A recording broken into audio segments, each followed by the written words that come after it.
Afternoon and welcome. This is the live proceedings of the Senate. This being an afternoon sitting of the Senate, dated 22nd of February. The year is 2024. And remember, this live broadcast is brought to you by the Kenya Broadcasting Corporation in conjunction with the parliamentary broadcasting units. My name is Gladys Mungai, and I'll be taking you through the highlights in the order of business this afternoon. We are given priority this afternoon is that after the National Assembly passed the Affordable Housing Bill, the Senate will be reading the Affordable Housing Bill for the first time. This is the first stage of the bill, where it is introduced to the House before it is considered under the second and the third stage. The Affordable Housing Bill, National Assembly Bills number 75 of the year 2023, is an act of Parliament that is set to give effect to Article 43, subsection 1B of the Constitution, to provide for a framework for the development as well as access to affordable housing and institutional housing for the connected purposes. This particular fund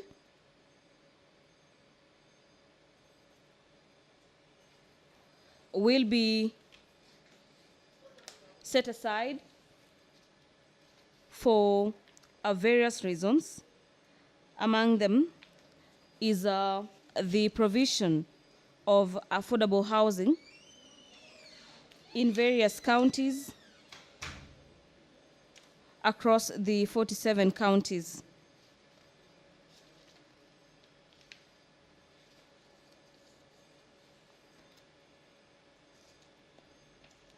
The fund will be managed by a board that will be established to manage the housing levy funds. The monies will be deducted or payable as levy under the Act. There will be voluntary contributions made under Section 38, as well as income from investment made from the fund, as well as income accruing from the fund in the course of the performance of its function written under any law. The principal purpose of this particular fund is to provide funds for the development of affordable housing, institution housing, and associated social as well as physical infrastructure, and without prejudice to the generality of the subsection of the fund. This particular fund shall facilitate the provision of funds for the affordable housing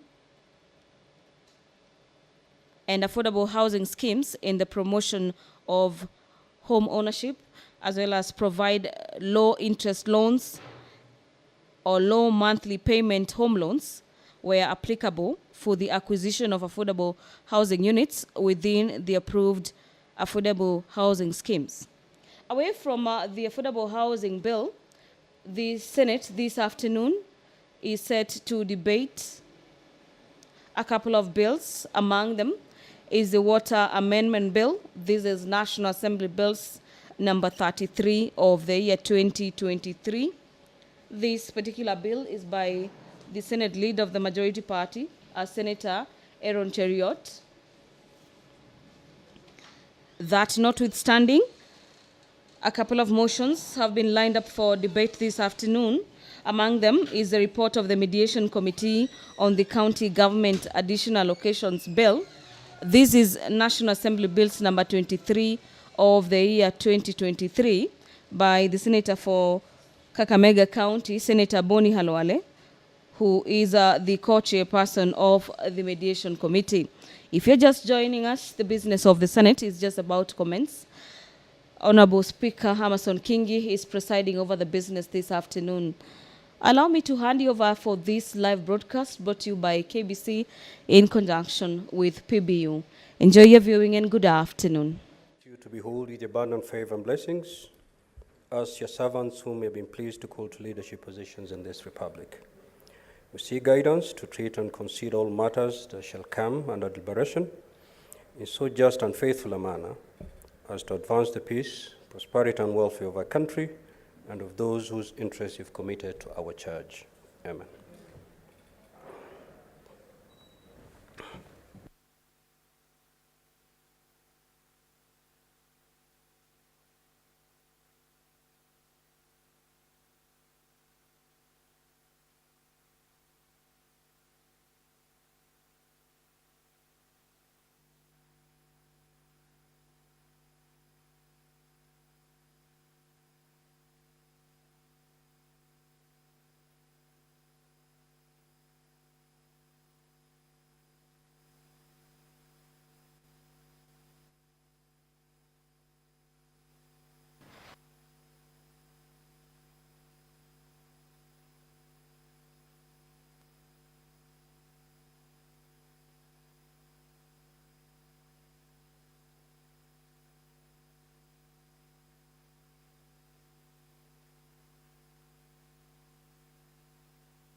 Clerk, do we have quorum?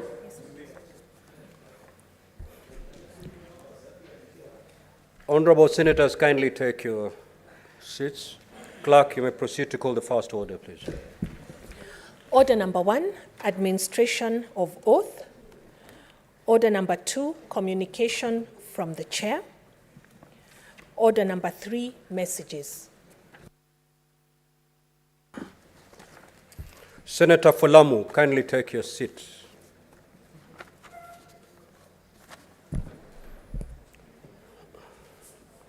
Honorable Senators, I wish to report to the Senate that pursuant to Standing Order 46, 3 and 4, I received the following message from the Speaker of the National Assembly regarding the approval by the National Assembly of the mediated version of the County Government's Additional Locations Bill, National Assembly Bill number 23 of 2023.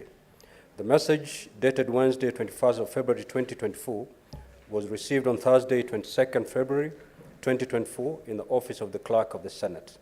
Pursuant to the said standing order, I now report the message. Pursuant to the provisions of Standing Order 41 and 150 of the National Assembly Standing Orders, I hereby convey the following message from the National Assembly. Whereas the County Government's Additional Locations Bill, National Assembly Bill number 23 of 2023, was published via Kenya Gazette Supplement number 77 of 2023 as a bill seeking to provide for additional locations to county governments for the year 2023-2024 financial year and the responsibilities of the national government and county government pursuant to such allocation. And whereas on the 23rd of November 2023, the bill was committed to a mediation committee in accordance with Article 1122 of the Constitution, following the National Assembly's rejection of the Senate amendments to the said bill. Further, whereas on the 21st February 2024, the National Assembly considered and approved the version of the County Government's Additional Locations Bill 2023 in the form proposed by the Mediation Committee, now therefore, in accordance with the provisions of Article 113 of the Constitution and Standing Order 154B of the National Assembly Standing Orders, I hereby convey the said decision to the National Assembly to the Senate. Honorable Senators, as you may be aware, yesterday, Wednesday, 21st February 2024, during the afternoon sitting, the co-chairperson of the Mediation Committee, Senator Dr. Boni Halwale, MP, gave notice of a motion for the approval of the mediated version of the said bill. The motion has been listed on today's order paper for consideration. I thank you. Honorable Senators, you may walk in and take your seats.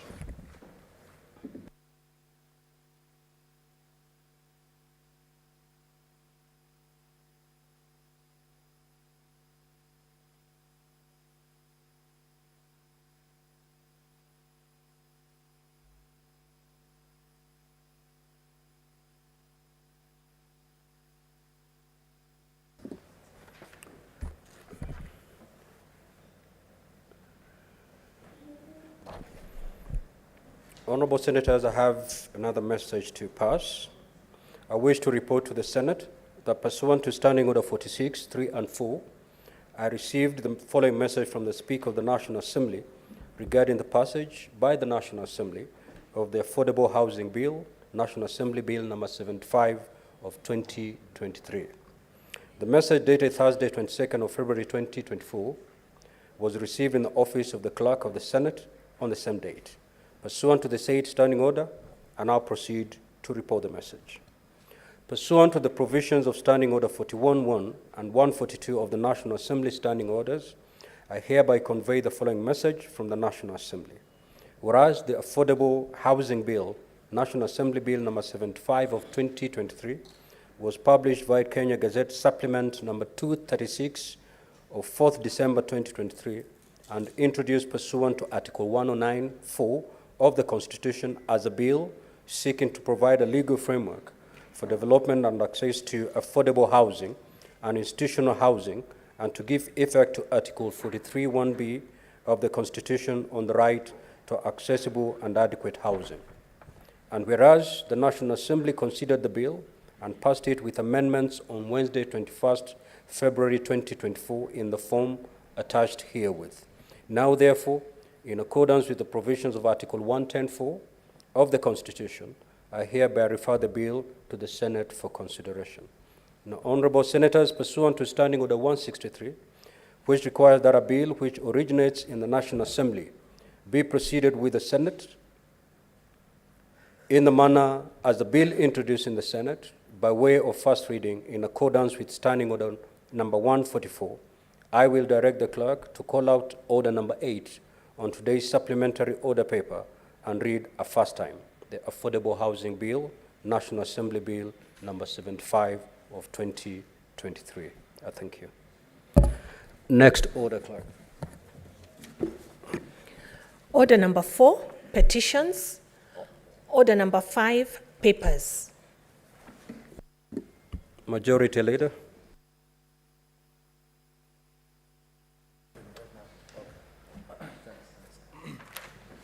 Thank you, Mr. Speaker. Mr. Speaker, I beg to lay the following papers on the table of the Senate today, Thursday, the 22nd of February, 2024. 1.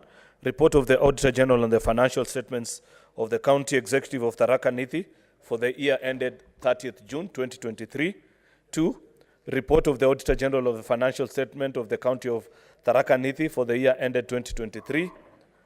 3. Report of the Auditor General on the financial statements of Tharaka Nithi County Assembly Car Loan and Mortgage Fund for the year ended 30th June 2023. 4. Report of the Auditor General on the financial statements of Tharaka Nithi County Emergency Fund for the year ended 30th June 2023. Report of the Auditor General on the financial statements of Tharaka Nithi County Youth Empowerment Fund for the year ended 30th June 2023. Report of the Auditor General on the financial statements of Tharaka Nithi Bursary Development Fund for the year ended 30th June 2023. Report of the AG, Auditor General on the financial statements of the County Government of Tharaka Nithi County Revenue Fund for the year ended 30th June 2023. Report of the Auditor General on the financial statements of the County Executive of West Pokot for the year ended 30th June 2023. Report of the Auditor General on the financial statements of the County Assembly of West Pokot for the year ended 30th June 2023. Oops, it's quite a long one. Report of the Auditor General on the financial statements of the County Government of West Pokot, Receiver of Revenue for the year ended 30th June 2023. Report of the Auditor General on the financial statements of the West Pokot County Cooperative Development Fund for the year ended 30th June 2023. Report of the Auditor General on the financial statements of the County Government of Nyandarua County Revenue Fund for the year ended 30th June 2023. Report of the Auditor General on the financial statements of the Nyandarua County Executive State and Public Officers Car Loan and Mortgage Scheme Fund for the year ended 30th June 2023. Report of the Auditor General on the financial statements of the County Executive of Meru for the year ended 30th June 2023. Report of the Auditor General on the financial statements of the County Assembly of Meru for the year ended 30th June 2023. Report of the Auditor General on the financial statements of the Meru County Revenue Board for the year ended 30th June 2023. Report of the Auditor General on the financial statements of the Meru County Investments and Development Corporation for the year ended 30th June 2023. Report of the Auditor General on the financial statement of the County Government of Meru County Revenue Fund for the year ended 30th June 2023. Report of the Auditor General on the financial statements of the Meru County Microfinance Corporation for the year ended 30th June 2023. Report of the Auditor General on the financial statements of the Meru County Alcoholic Drinks Board for the year ended 30th June 2023. Report of the Auditor General on the financial statements of the County Government of Meru, Receiver of Revenue, Revenue Statements for the year ended 30th June 2023.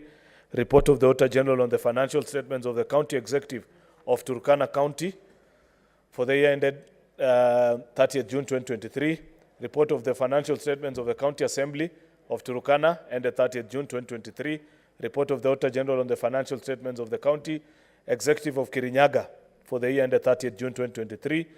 Report of the Auditor General on the financial statements of the County Government of Kirinyaga County Revenue Fund for the year ended 30th June 2023.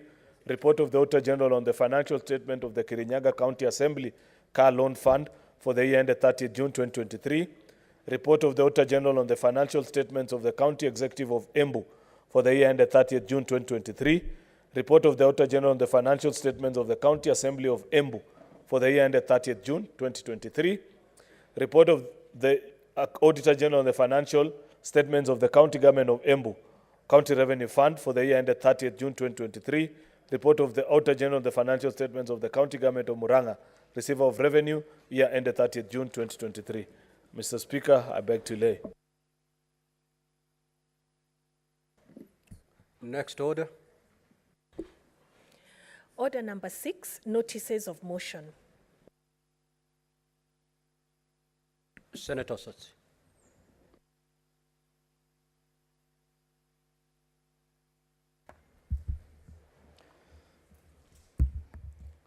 Mr. Speaker, I beg to give notice that the Senate adopts the reports of the Select Committee on the County Public Investments and Special Funds on the consideration of the audit reports for the year ended 30th June 2019, 30th June 2020, and 30th June 2021 of the following water service providers. Number 1, Amazi Water Services Company Limited for Vihiga County. Number 2, Bomet Water Company Limited for Bomet County. Number 3, Gusi Water and Sanitation Company Limited for Kisii, Nyamira counties. Number 4, Kisumu Water and Sanitation Company Limited for Kisumu County. Number 5, Kwale Water and Sewerage Company Limited for Kwale County. And number 6, Nyeri Water and Sanitation Company Limited for Nyeri County.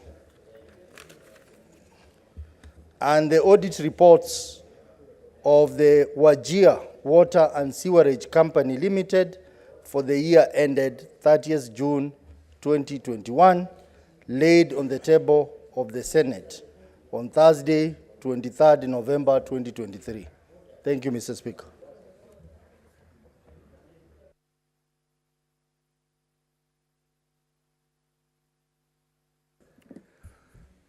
Senator Boni.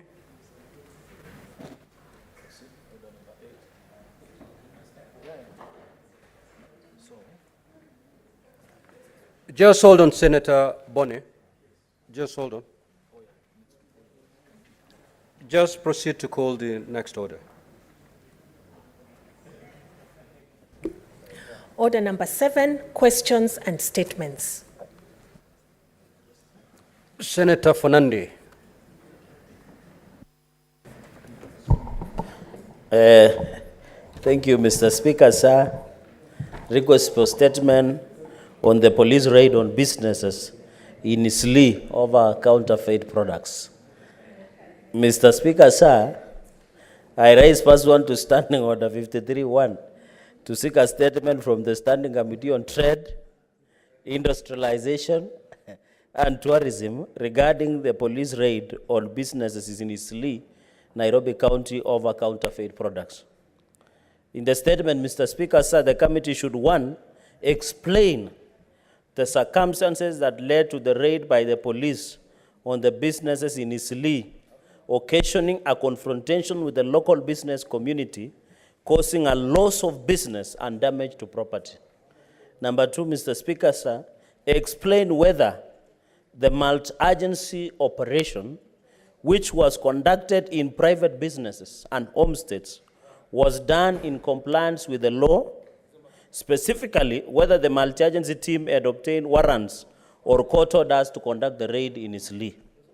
Number three, Mr. Speaker, sir, provide current list of all licensed importers of powdered milk, indicating their compliance levels and outlining any identified leakages that necessitate such enforcement operations.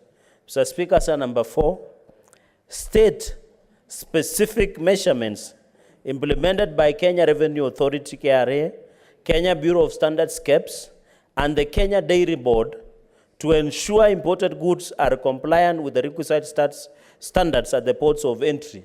And finally, Mr. Speaker, sir, provide a comprehensive report detailing the actions taken against responsible multi-agency officers who failed to act professionally during the raid in Isli, Nairobi County. I thank you, Mr. Speaker, sir.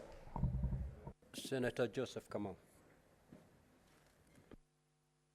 Thank you, Mr. Speaker, sir.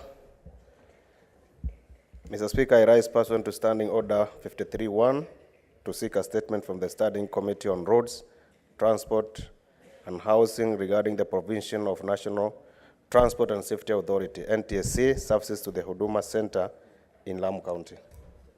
In the statement, the committee should, one, explain why the NTSA desk at the Huduma Center in Lamu County is not staffed. Number two, provide specific timelines for the operationalization of the NTSA desk at the Lamu Huduma Center. And number three, state the interim measures put in place to ensure residents of Lamu County access NTSA services within the county. Thank you, Mr. Speaker. Senator Wakili Hillary.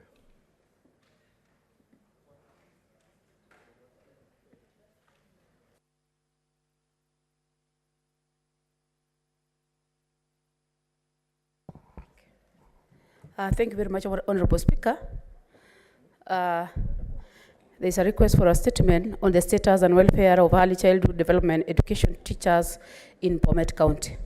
Mr. Speaker, sir, I rise pursuant to the Standing Order 53-1 to seek a statement from the Standing Committee on Education regarding the welfare and the status of early childhood development education ECDE teachers in Bomet County. In the statement, the committee should state actions that have been taken by Bomet County to address the prolonged contractual status, non-payment, and underpayment of salaries for ECT teachers. Secondly, Honorable Speaker, appraise the Senate on whether the scheme of service for ECD teachers exists in Bomet County, stating the steps being taken to ensure continuous professionalism development of ECD teachers and adequate educational facilities for ECD centers. Thirdly, Honorable Speaker, is to provide the distribution of ECD centers across the county, stating the measures undertaken by the Bomet County in addressing the needs of children with disabilities within the ECD framework, ensuring their placement in appropriate institution. And lastly, state long-term intervention being considered by the county government to address salaries, discrepancies, and the improvement of ECD infrastructure and the resources. Thank you, Honorable Speaker. Order number 7B will be handled later. We'll Straight away move to order number 8. Clerk, kindly call the order. Order number 8, the Affordable Housing Bill, National Assembly Bills number 75 of 2023, first reading. A bill for an act of parliament to give effect to Article 43 1B of the Constitution, to provide a framework for development and access to affordable housing and institutional housing and for connected purposes.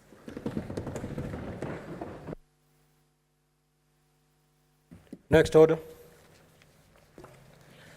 Order number 9, motion, report of the Mediation Committee on the County Government's Additional Allocations Bill, National Assembly Bills number 23 of 2023.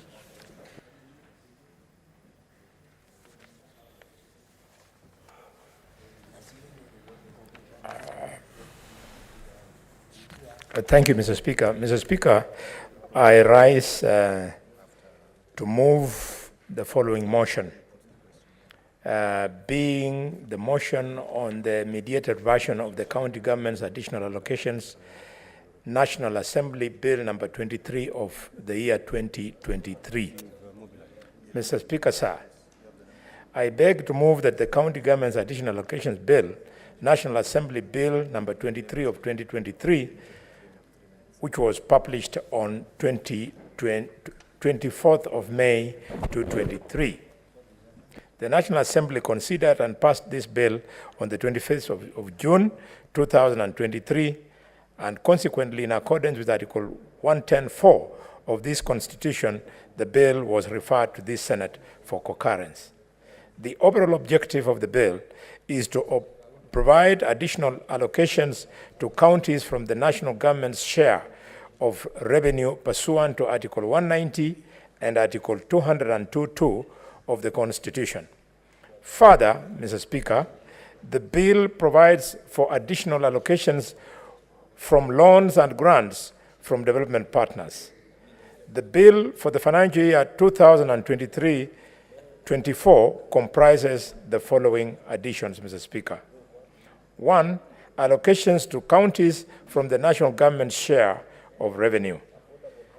B, additional allocations to the county governments from court fines and mineral royalties.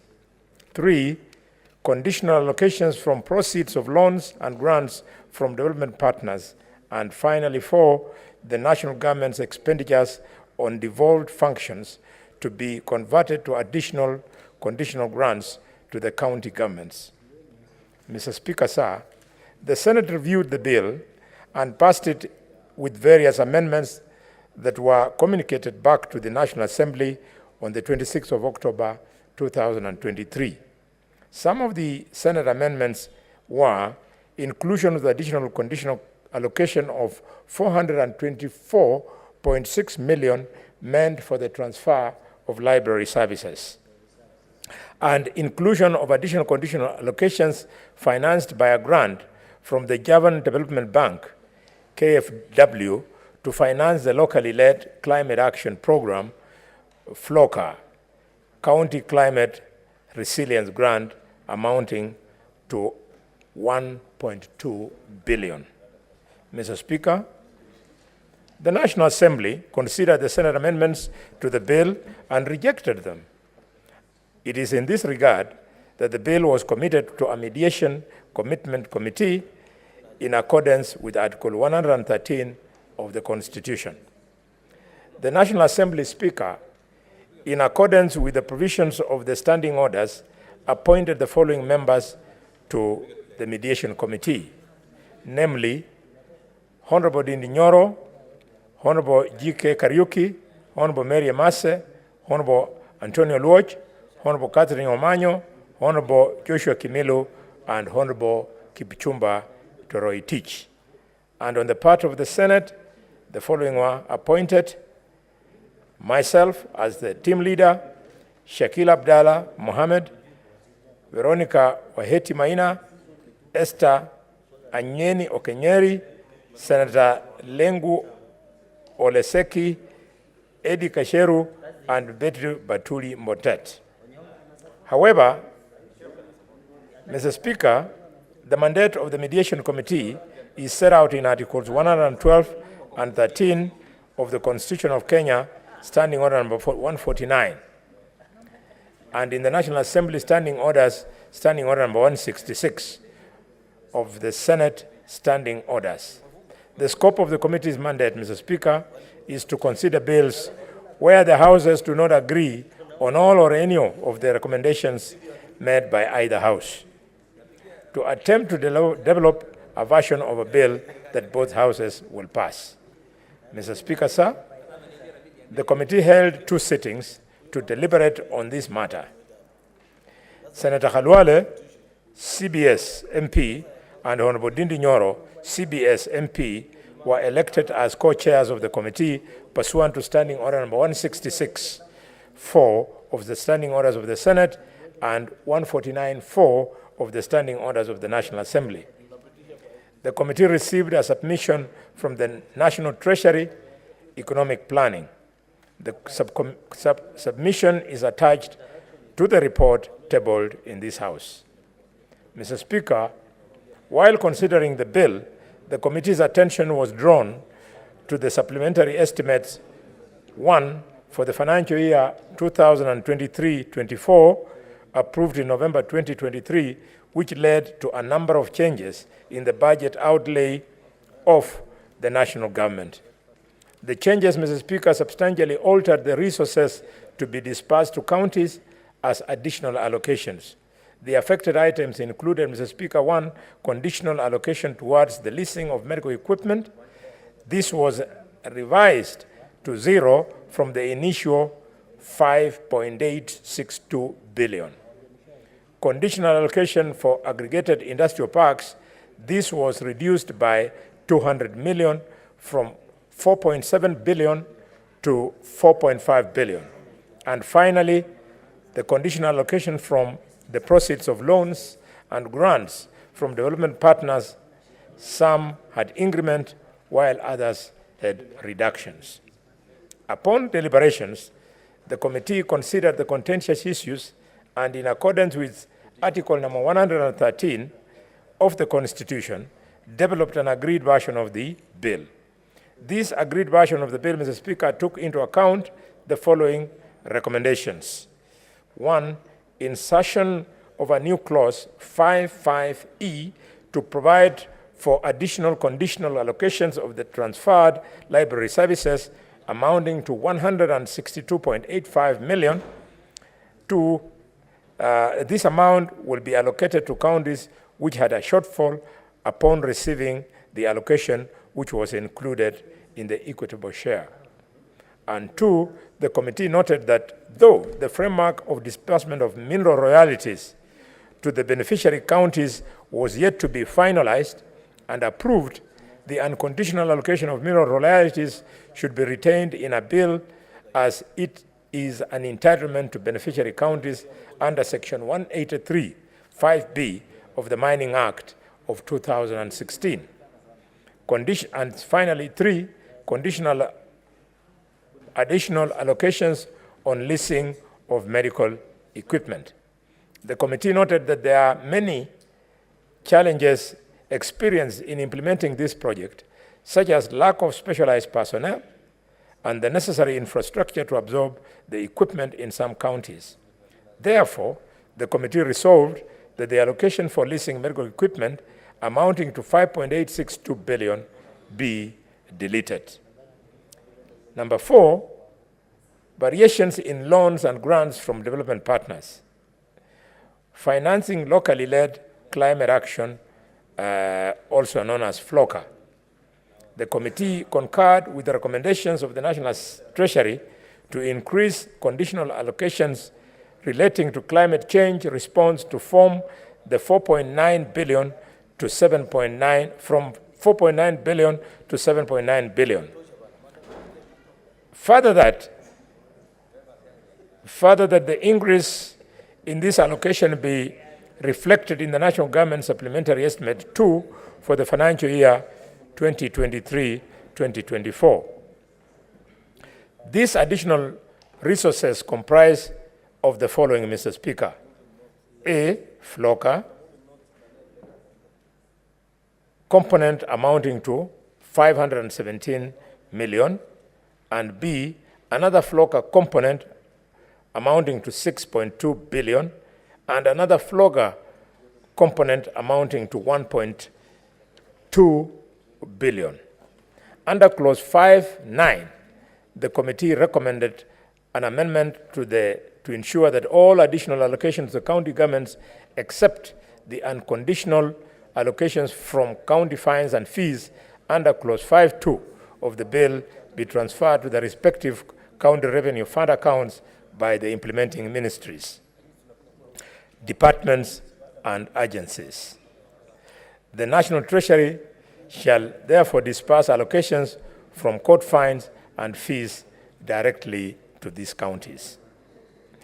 Intergovernmental agreements under section 191A to 191E of the Public Finance Management Act 2012. The committee observed that the National Treasury and the Council of Governors had requested for exemption from the requirements of section 191A to 191E of the PFM Act 2012 on the intergovernmental agreements. The committee noted that both levels had demonstrated deliberate effort to finalize the model. Yes, most obliged. To give the senator of Nyandarua is very happy. I think Just proceed, Senator Boni, please. It's because of his beard, Mr. Speaker. Mr. Speaker, sir, the mediation committee appreciates the offices of speakers and clerks of the assembly of the two houses for the support. And finally, Mr. Speaker, I implore upon this house to consider this report, to table this house and mediate version of the bill attached to the report and support this motion. Approval of this mediated version of the bill will ensure that our counties will receive an additional amount, approximately 46.36 billion shillings, Mr. Speaker. Mr. Speaker, sir, I beg to move and request Senator Tabitha Mutinda to second. Senator Tabitha. Nominated Senator Elias Nairobi, Elias Embu, Elias Kambu.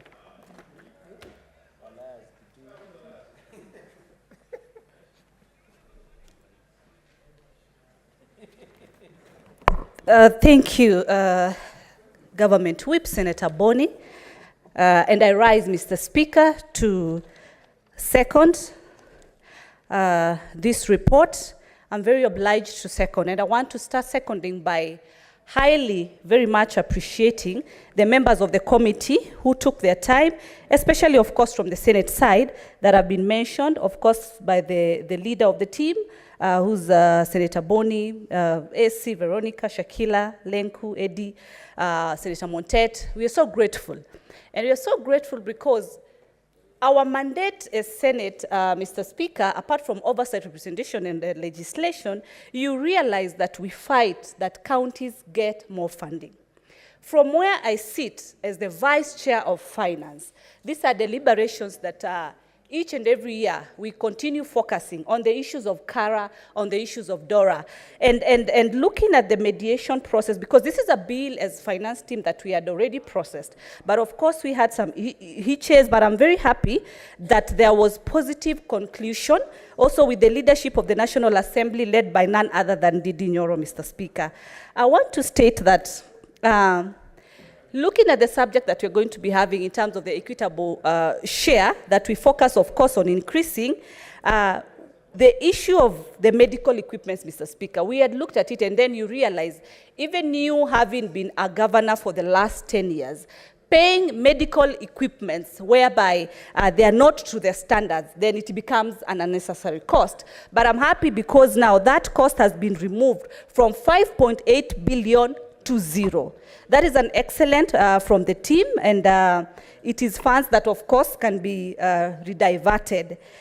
The issue of the industrial park, which currently now stands at 4.5 billion.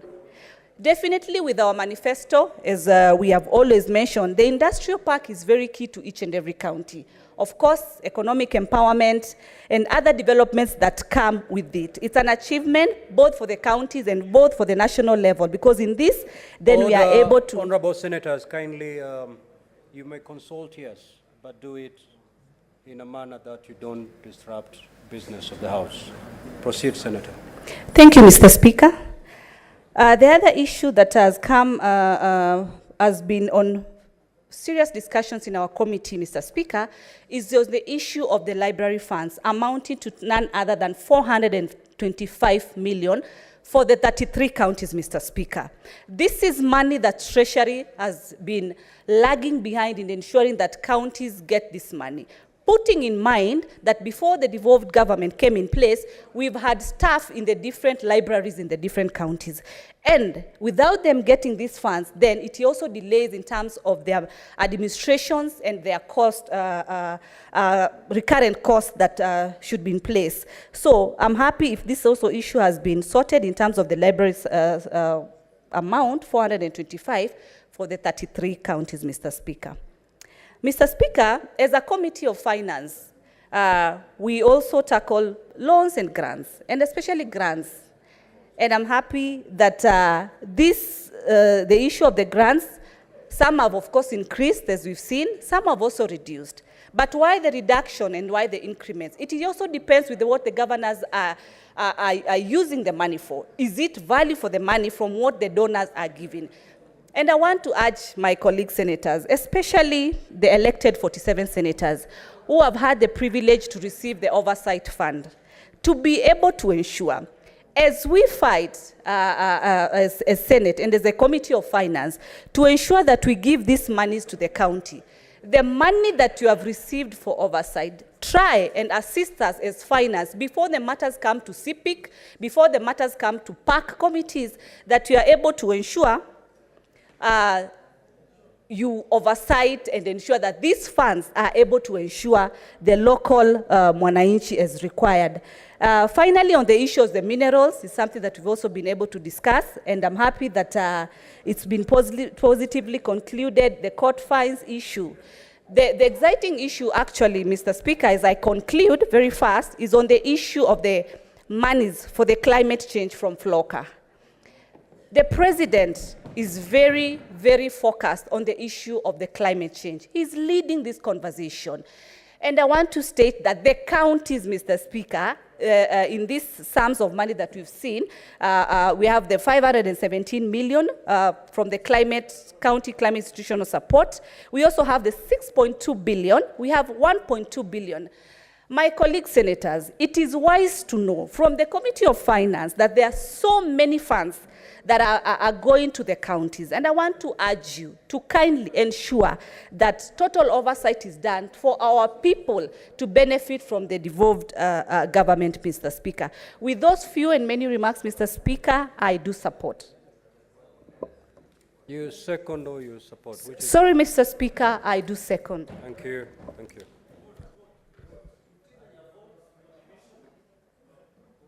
Order, honorable senators.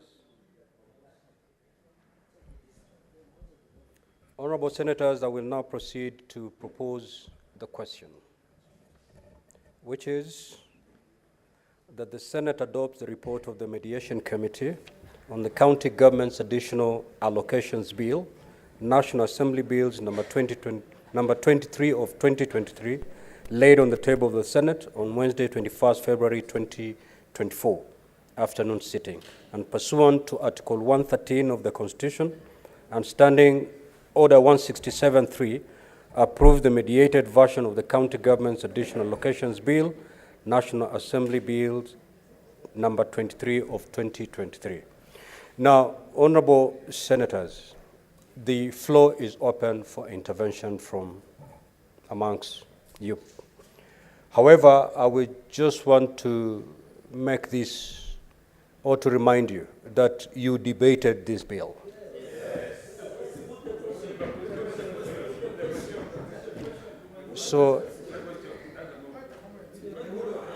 So if indeed it is the mood of the House that I proceed to put the question, I'd be much obliged to do so. So do we have that consensus? Thank you. Senator Mogeni, do you want me to put the question, this to a vote?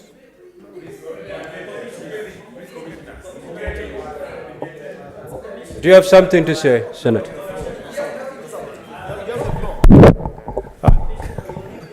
Mr. Speaker, I don't want to irritate my colleagues. I've read the mood of the House. You can put the question.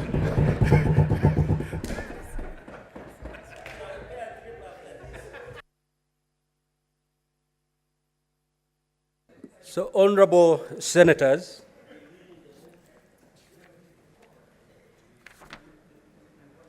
now it is my determination pursuant to Standing Order 84-1 that indeed this matter affects counties, and therefore voting shall be by delegations. Sergeant at Arms, kindly ring the division bell for 2 minutes. I have said 2 minutes.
Sergeant at Arms,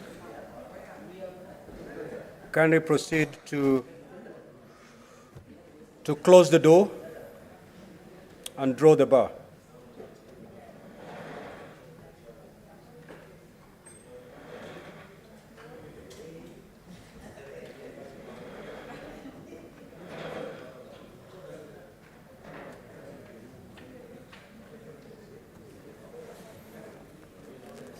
Senator Bass, kindly take your seat, kindly.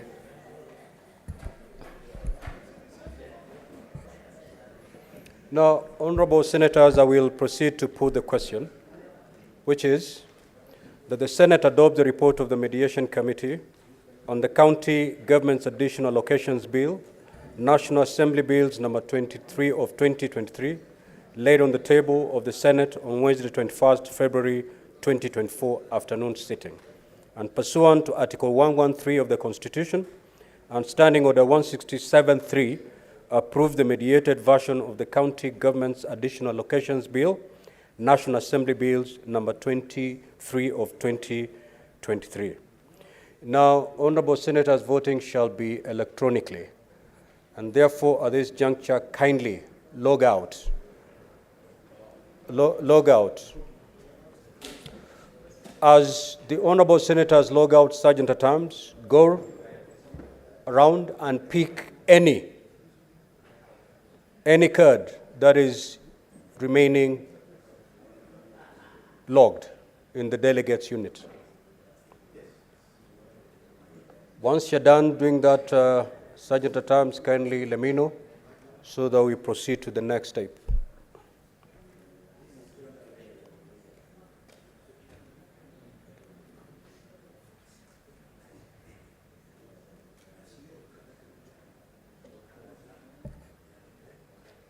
Sergeant at Arms, are we?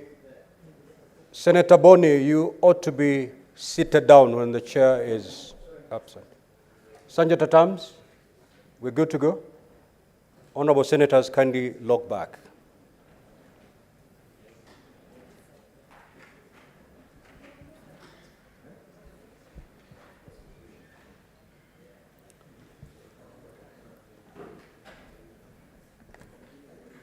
Clerk, are we ready with the system? So log back and proceed with the voting, either by pressing yes, no, or abstain. Proceed.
Honorable Senators, the results of the division are as follows.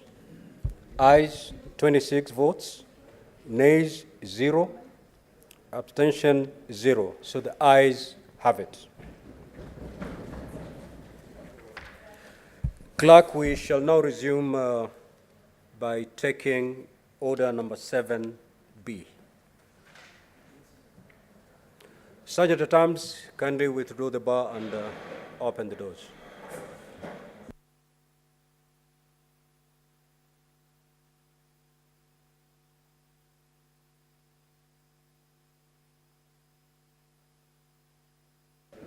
Majority Leader, you may take the floor.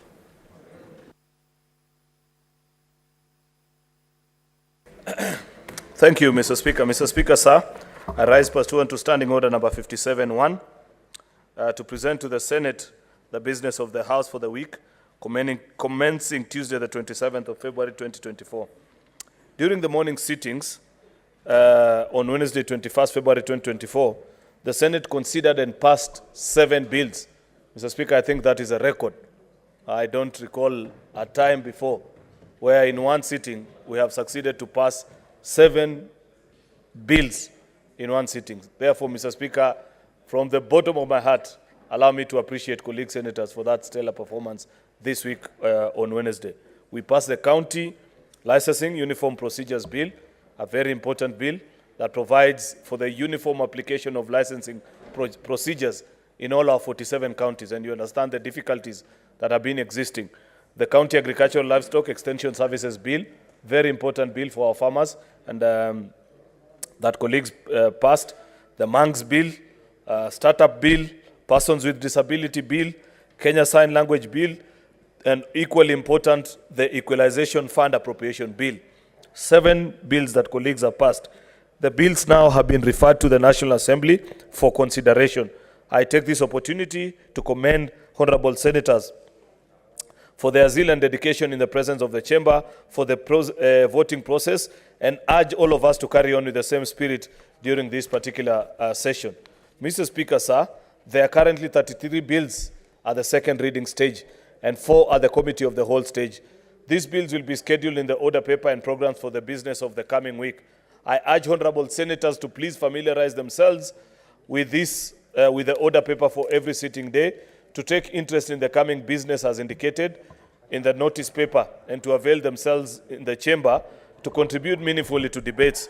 I cannot overemphasize on the needs for the movers to avail themselves in the chamber to prosecute business. This is a worrying trend, Mr. Speaker, which I believe we need to address. You find a senator has a bill, it's on the order paper, but they cannot be found to move. That's an unfortunate occurrence, Mr. Speaker, and I hope our colleagues who have various bills that are in various stages make sure that you're present in the House for consideration of those particular bills. I also reiterate, Mr. Speaker, on the importance for senators to get the order paper way in advance. I must commend the office of the clerk. We get the order paper every evening before the sittings, and sometimes even a day or two earlier.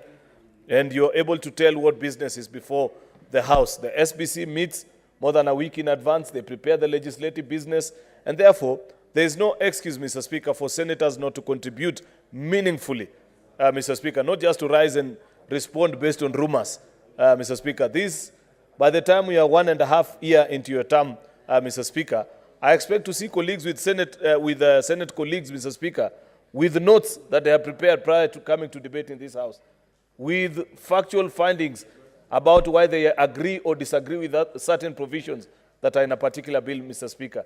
The business of just casually walking into the chamber one afternoon, then listening to sometimes information or misinformation that has been peddled out there about a bill and reacting to it, Mr. Speaker, should be a thing of the past. It is important, Mr. Speaker, that all our debates in the House be informed by fact, either in support or in opposition. It doesn't matter, but convince us with sound logic, Mr. Speaker, on that particular. There are 20 bills, Mr. Speaker, 20 petitions rather, my apologies, Mr. Speaker, that are due for reporting by the various respective standing committees. I continue to urge the standing committees to expedite consideration of these petitions and to table their reports thereon pursuant to Standing Order number 238-2. I wish to reiterate that the importance of petitions as a tool to facilitate our Kenyan people to exercise their rights under Article 37 and Article 119 of the Constitution, Mr. Speaker. With respect to statements, there are a total of 271 statements sought pursuant to Standing Order number 53-1 and are pending conclusion. The standing orders with specific reference to the Standing Order 56-1 provides a mechanism for which committee chairpersons may appraise the House on matters for which the committee is responsible. Further, Standing Order number 56-1A AA provide for a mechanism for committees Order, to... Senator Nyutu. You may sit next to the Senator from Nyandarua and consult in Lawton. Proceed. Thank you, Speaker. I urge standing committees to make use of these provisions to update the House on the various business. Mr. Speaker, this is a call to our various chairpersons of the various committees to consider seriously the bills that are before them and to guide the House on what they are doing with those particular bills. Mr. Speaker, you'll recall that this week, for example, was very heated debate on the water amendment bill, only for the committee to later appear before the House with a report responding complete with amendments, Mr. Speaker, on the issues which senators had taken with the particular bill. If we had that report early in advance and members were appraised of all these particular issues, I want to believe that many of them would not have raised some of the issues that they have. Therefore, I wish to urge our committee chairpersons to endeavor to ensure that they provide reports to the House way in advance before a particular bill is considered, Mr. Speaker. This is a busy season for which I expect that all our members of the Senate shall be seated in their respective House committees, Mr. Speaker, so as to dispense of business quickly. At its meeting held on the Tuesday, the 20th of February 2024, the SBC noted apologies from the Cabinet Secretary scheduled to appear on the morning sitting of Wednesday 21st. To this end, the committee maintained the same set of questions scheduled for the day to appear in the order paper of the morning sitting of Wednesday the 28th. The summary of the questions and the Cabinet Secretary to appear on the day as follows. Question number 1 by Senator Professor Tom Ojienda to the CS for Interior on the intercommunal clashes that occurred in Sondu Town during the demonstrations in June and July and 2023. Question number 2 by Senator Mwenda Gataya Mofaya to the Cabinet Secretary on the operationalization of Chiakariga sub-county in Tharaka Nithi County. Question number 3 by Senator Professor Tom Ojienda to the Cabinet Secretary for Agriculture on the theft of cane at way bridges while in transit to sugar factories. Question number 4 by Senator Professor Ojienda to the CS for Agriculture on the appointment and dismissal of directors and managing directors and CEOs in state-owned sugar companies in Kenya. Last but not least is a question by Senator James Murango to the CS in charge of water, sanitation and irrigation on water projects budgeted by the national government in Kirinyaga County in financial year 2023-2024. Finally, on Tuesday the 27th, 2024, the SBC will consider and approve the business of the week. I thank you and hereby lay the statement on the table of the Senate today, Thursday the 22nd of February 2024. I thank you, Mr. Speaker.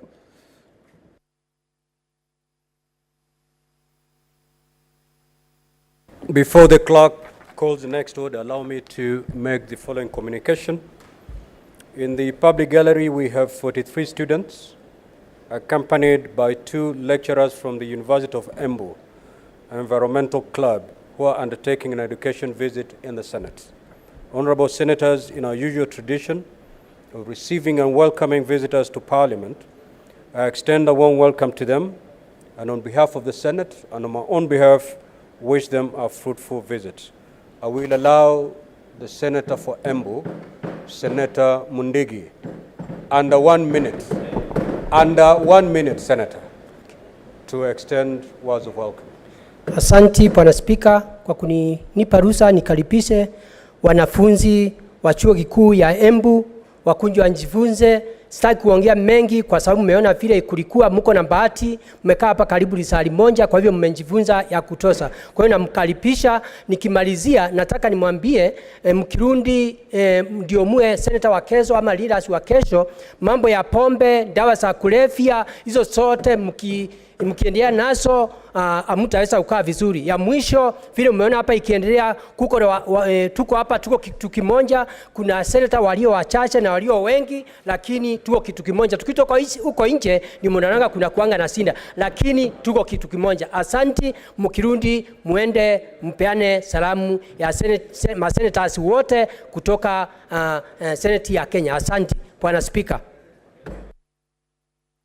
Thank you. Next order, Clerk. Order number 10, the Water Amendment Bill, National Assembly Bills number 33 of 2023. That order is deferred. Next order. Order number 11, the Parliamentary Powers and Privileges Amendment Bill, Senate Bills number 37 of 2023, second reading.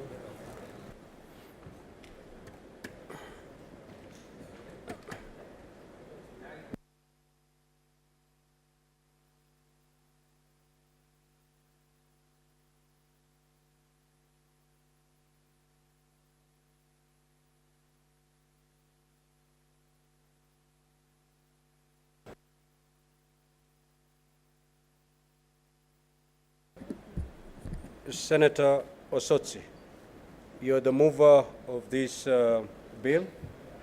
You may now proceed to reply. There's no senator wishing to make any contributions. Yeah, okay. Senator Osotsi, just take your seat. Senator Cheriot, you queued after I had made my communication. Anyway, proceed to make your contribution. Thank you, Mr. Speaker. You are right. And thank you for agreeing to indulge me. This is a very important bill which we should not allow to pass without giving our thoughts to it. A proposal by Senator Godfrey Osotsi, member for Vihiga, to amend the Powers and Privilege, Parliamentary Powers and Privilege Act, Mr. Speaker, to give effect to Article 125 of the Constitution by operationalizing the powers of arrest by Parliament, and Article 50 of the Constitution on the right to a fair hearing and connected purposes. Mr. Speaker, this is an important act of Parliament, which I want to agree, though I'll have certain thoughts which I think were Senator Osotsi. And this is something which Senator Cherargei, Senator Lelegwe, and I'm trying to see other jailbirds in the House, Mr. Speaker. I cannot notice jailbirds of the previous regime. People who have suffered the very, Mr. Speaker, inhumane and totally irresponsible acts of the excesses of the police, Mr. Speaker, as honorable members of Parliament. This is something for which I think we can easily cross ranks. A honorable member, Mr. Speaker, is not an ordinary citizen, not because you're elected, but because you speak on and on behalf and for behalf of other people, Mr. Speaker. Therefore, in going about your duties, many are the times for which you will be caught in certain situations for which, if it was upon your individual choice, Mr. Speaker, you may not have been there. But in your duties as you represent other people, there are places you'll have to go. There are things you'll have to say. You know, Mr. Speaker, there are people you'll have to rub the wrong way on behalf of the people that you speak for, Mr. Speaker.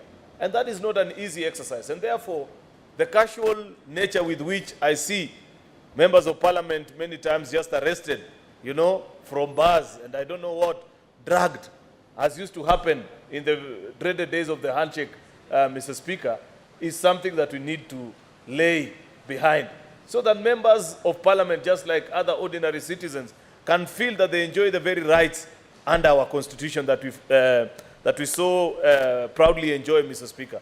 And therefore, this is an attempt to provide for clear channels of how members of Parliament specifically are treated during time when police, for one reason or the other, want to attract your attention. I have never understood, Mr. Speaker, why Subarus and Land Cruisers, Mr. Speaker, will be chasing a honorable member of Parliament around town trying to get their attention. Yet, you know, all it takes is just a phone call. If it is Senator method that you want, you just drop a phone call to him and say, you are needed at Dondori police station. You are wanted because there are sacks of potatoes that disappeared and we think you may know a thing or two about them. Why do you have to come and embarrass him in this town, Mr. Speaker? Chase him around like a common criminal, somebody who represents millions of people, Mr. Speaker. And therefore, I want to agree. There are not very many things that I agree with Senator Osotsi, but this, at least on that particular provision and to give right to Article 50, I must agree with him, Mr. Speaker, and urge colleagues that on this very important issue, let us close ranks. Therefore, Mr. Speaker, the clerk, in fact, it provides for ways through which you can provide the summon at any given time because of our staffers and the records that are available in the precincts of Parliament. In whichever part of the world where we are in, Mr. Speaker, the office of the clerk is always aware where members are, be it that we are on recess, we are on holiday, or even in terms of session, such as now. Therefore, this provision to provide that the clerk shall cause summons to be served within 7 days of receipt of directives, such that when you are needed, it is important to inform, you know, the clerk and say, we need member XYZ, please tell him to appear before such and such a police station in a nice and decent way. And I expect, Senator Osotsi, that we don't stop at members of Parliament alone. That needs to be the norm even for ordinary citizens, except for criminals who are on the run. There is no need, all this drama that we see many other times about running around. You know, policemen sometimes, Mr. Speaker, are just excited about humiliating ordinary citizens, Mr. Speaker. And we need not stop at just members of Parliament alone. There are people, many citizens, Mr. Speaker, who, if invited to, they'll be willing to walk to a station and either record a statement or do whatever police are looking for them. That is part of the reform. And in fact, Mr. Speaker, when CS Kindiki comes to the House next week, these are part of the promises that we made even as an administration, that there needs to be decency even in how people are arrested, Mr. Speaker, be it for whatever crime that they have committed, Mr. Speaker. Because that is what happens in developed worlds. Unless you're a criminal and a fugitive on the run, I don't see a reason why, Mr. Speaker, police officers must use public money, taxpayers' money, to hunt people around, running around, and to come into people's homes, as opposed to using better means, Mr. Speaker, that is cheap, affordable. We are talking about austerity measures, Mr. Speaker. That ought to be part of the austerity measures. How much fuel do some of these police stations burn? Just hunting around people who, with one phone call worth 2 shillings or 3 shillings, they will have found their way to that particular police station, Mr. Speaker. And this is part of the reform which I hope in the tenure of a very good distinguished senator, Majority Leader Emeritus, Senator Professor Kithure Kindiki, we shall see, Mr. Speaker. Then, Mr. Speaker, you move on to clause 3, that despite the provisions of subsection 5A, the relevant house or its committee may require a person to appear before it within a shorter period, as it may determine taking into account the urgency of matter before the house of a committee. This is when Parliament is in need of a particular individual, and for one reason or the other, they are looking for an opportunity for you to present yourself, you know, that there is a matter that they feel that your attendance or otherwise is needed, Mr. Speaker. And that is extremely important. Section 4, Mr. Speaker, is just an amendment of the Principal Acts, a clean up, you know, where witnesses are given opportunity to be heard prior to the impositions of fines, verifying, these are basics of law, Mr. Speaker. The fine shall be a civil debt recoverable summarily in accordance with the debts, Mr. Speaker. And therefore, finally, is on section 5, where an order of arrest is to be effected by a police officer. The clerk shall transmit the order to the Inspector General for execution. This is now when, if the clerk have reached out to you, they cannot find you, Mr. Speaker, then they'll be left with no option other than to inform them that we cannot reach this particular person, and therefore find your ways. A person under arrest, Mr. Speaker, shall be held at a place as specified in the National Police Service Act or designated by the clerk for purposes of holding such persons. Mr. Speaker, a Parliament police station will be such an ideal place for such occurrence, Mr. Speaker, where for one reason or the other, you can find yourself that instead of arresting Senator Osotsi and taking him to Limuru here, and you know he comes from Vihiga, a very warm part of the country, if you place him in Limuru police station, he can easily lose consciousness because of the cold of the night, Mr. Speaker. That's why a more familiar environment, like the police station in Parliament here, Mr. Speaker, will form a particular holding place of importance. Same can be said of all of us, Mr. Speaker, because we know all these things, that today it happens to members on this side, the following day it's members on the other side. Therefore, it's important to make this possible. In this subsection, officer of the House of Parliament means any officer acting under the orders of the respective speaker or duly authorized by the respective clerk. These are just consequential amendments. Therefore, Mr. Speaker, this is an important amendment, something that we have discussed for a long time but have never actualized, Mr. Speaker, giving decency to members of Parliament so that we enjoy and we are not stopped on our streets in going about our duties. There are many people who are not happy with the decisions we take on matters that appear before this House, Mr. Speaker. And therefore, it is important that members of Parliament, in going about their duties, feel free to represent their people. They don't feel intimidated by anyone, Mr. Speaker. And therefore, I want to appreciate this proposal. There is also something else that, Senator Osotsi, I don't agree with you. When you want to impose, I have always said this in the past, 500,000 for somebody who has snubbed the summons of Parliament is a slap on the wrist. The people who snub parliamentary summons are arrogant and rich. So even the 2 million that you're asking for, in my humble opinion, is too little. Somebody must feel there must be a price to pay for anybody who's not being responsive and dishonoring summons to Parliament, be they public officers or whoever. Once Parliament has summoned you, Mr. Speaker, Parliament is a gathering of the people of Kenya. When the people of Kenya say they want to have a meeting with you and they have issued a summon, there is provided in procedure, Mr. Speaker, what a summon is. You know, it should be distinguished to the ordinary citizen so that people don't confuse. There is a difference between an invite to appear and a summon. By the time it gets to a summon, Mr. Speaker, it's because you have dishonored invites several times, Mr. Speaker. And therefore, I think 2 million, Senator Osotsi, is still little. We need to be tough. There are people who are owed this money. No. That's another point which I don't want to lose. First of all, you need to increase the money. And secondly, we need to provide mechanisms of recovering this money, Mr. Speaker. I know, and the office of the clerk can correct me, there are public officers that we find for non-appearance. There are governors that we find for non-appearance last time, Mr. Speaker. And up to date, as we speak, to the best of my knowledge, they haven't paid.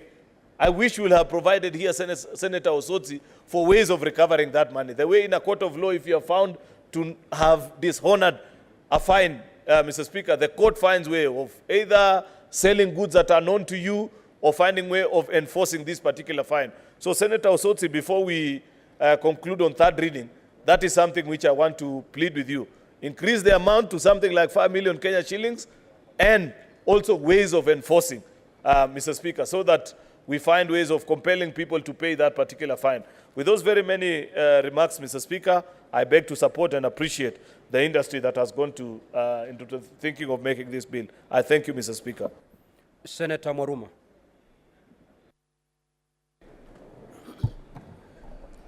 Asante Mheshimiwa Spika kwa hii fursa umenipa ili kuunga mkono huu mswada wa Parliamentary Powers and Privileges ambao umeletwa na Senator wa Busia wa Vihiga, Senator Osotsi.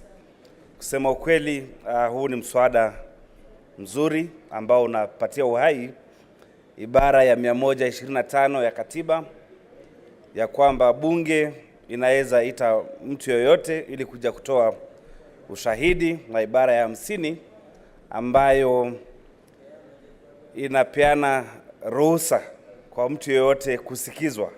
Mheshimiwa Spika, nimekuwa kwa hili bunge nafikiri ni mwaka wa 7 sasa, na tumekuwa na shida saa zingine kupata watu ambao wanahitajika kuja kutoa ushahidi katika hili bunge, iwamo ni magavana ama mawaziri, na hii imepelekea kutopata ukweli kuhusu mambo kadha wa kadha. Mheshimiwa Spika, katika bunge iliyopita kuna magavana ambao wamekataa kuja katika Senate Public Accounts Committee ili kuja kutoa ushahidi. Na Mheshimiwa Spika, sababu ya ugatuzi, pesa nyingi sana zimeenda katika magatuzi na mara kwa mara zimefujwa na hazijatoa huduma kwa wananchi wetu. Pia kuna mawaziri kadha wa kadha wa bunge la kitaifa, wa serikali ya kitaifa ambao wamehitajika kuja kutoa ushahidi, Mheshimiwa Spika, lakini mara kwa mara hawaji, na hiyo imepelekea kucheleweshwa kupata majibu ya petitions nyingi. Mheshimiwa Spika, Mheshimiwa Spika, nakubaliana moja kwa moja ya kwamba faini ambayo inatolewa ni kidogo sana, na wakati maseneta wengine walipokuwa wanachangia walisema ya kwamba hii faini ya shilingi 500,000. Kuna magavana wengine wanauliza kama kuna M-Pesa ama paybill ili watume hiyo 1,500, na nafikiri hayo ni madharau. Kwa hivyo naunga mkono wengine ambao wamechangia ya kwamba hii faini iongezwe na iwe milioni 10, na pia kuwe na njia ya kuifanya hiyo iwe deni ambayo inaweza chukuliwa kulingana na ile inaitwa Public Debt Act, Mheshimiwa Spika. Kwa hivyo naunga mkono pia ya kwamba kuwe na mbinu ya kulazimisha hawa wateja hawa mashahidi kuja katika bunge ili kutoa ushahidi, na wasipokuja basi kuwe na mbinu ya kuwashika na kuwaleta katika bunge, Mheshimiwa Spika. Na naunga pia mkono kama inawezekana kuwe na polisi ya bunge ambayo itapewa nguvu za kushika hawa mashahidi ambao hawataki kuja katika bunge ili kutoa ushahidi. Mheshimiwa Spika, kutiwa nguvu kwa hii sheria itaipatia bunge meno na uwezo zaidi ambao utawezesha bunge kufanya kazi yao ya uangalizi ama oversight, ambayo hadi sasa, Mheshimiwa Spika, imekumbwa na changamoto nyingi kwa sababu bunge imeonekana kama haina meno ama uwezo wa kutosha wa kuleta mashahidi ili kutoa ushahidi. Mheshimiwa Spika, nafikiri sitakuwa na mengi zaidi ya hapo, lakini ni mswada mzuri wa Mheshimiwa Ososi ambao inatakana tuunge mkono kwa sababu unapelekea kufanya rahisi kazi ya bunge ili kuhakikisha kwamba pesa ambazo zinatolewa na ushuru wa mwananchi zinatoa hiyo kazi ama zinafanya kazi, na pia kwa sababu sisi kama bunge ama wabunge ni wawakilishi wa wananchi, tukiitisha petition ama maombi ama statements, Mheshimiwa Spika, kwamba zinapata majibu kwa wakati unaofaa. Mheshimiwa Spika, naunga mkono. Senator Methu. Thank you very much, Mr. Speaker. I rise also to support this particular bill. And, Honorable Speaker, owing to the fact that we derive our mandate from Article 96 of the Constitution of Kenya, it is our cardinal responsibility to ensure that we protect the dignity and the powers that have been bestowed to this House, Honorable Speaker. And it has been said, and I don't want to buttress that point beyond what has been said by my colleagues, that Parliament works in plenary here and through our committees, Honorable Speaker. And we enjoy as much powers in our committees as we enjoy here in plenary, Honorable Speaker. And I would want to borrow the words that have been used by my leader, the Honorable Aaron Cheriot, that Parliament is a meeting of the people of Kenya. That the people of Kenya have caused an invitation to you, have extended an invitation to you, Honorable Speaker. For those of us who serve as chairmen of committees and who also serve in committees that are called accounting committees, Public Investment Committee that is led by Senator Ososi, and the Public Accounts Committee that is led by Senator Moses Kajwang that I sit in as a member, we invite most of the work that we do, Honorable Speaker, because you've seen today, part of what has been laid by the leader majority as papers here, Honorable Speaker, are over 10 or 15 reports from the Auditor General of different counties, Honorable Speaker. So we invite governors to come and answer questions on how money has been used in their counties, on how well they are or how prudent they are using the resources that have been passed by this House, Honorable Speaker. Just this afternoon, we have voted on the additional allocation bill that hopefully will be assented to send more money to the counties, Honorable Speaker. It cannot be, Honorable Speaker, that people that we invite to come and shed light on the usage of money, Honorable Speaker, are very happy and they clap very hard.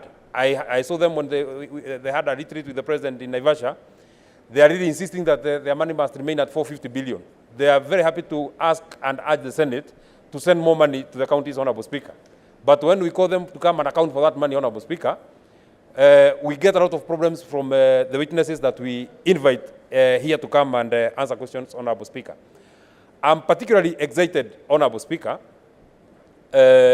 although I would also want to borrow from the words of Aaron Cheriot and my member, Senator Mwaruma.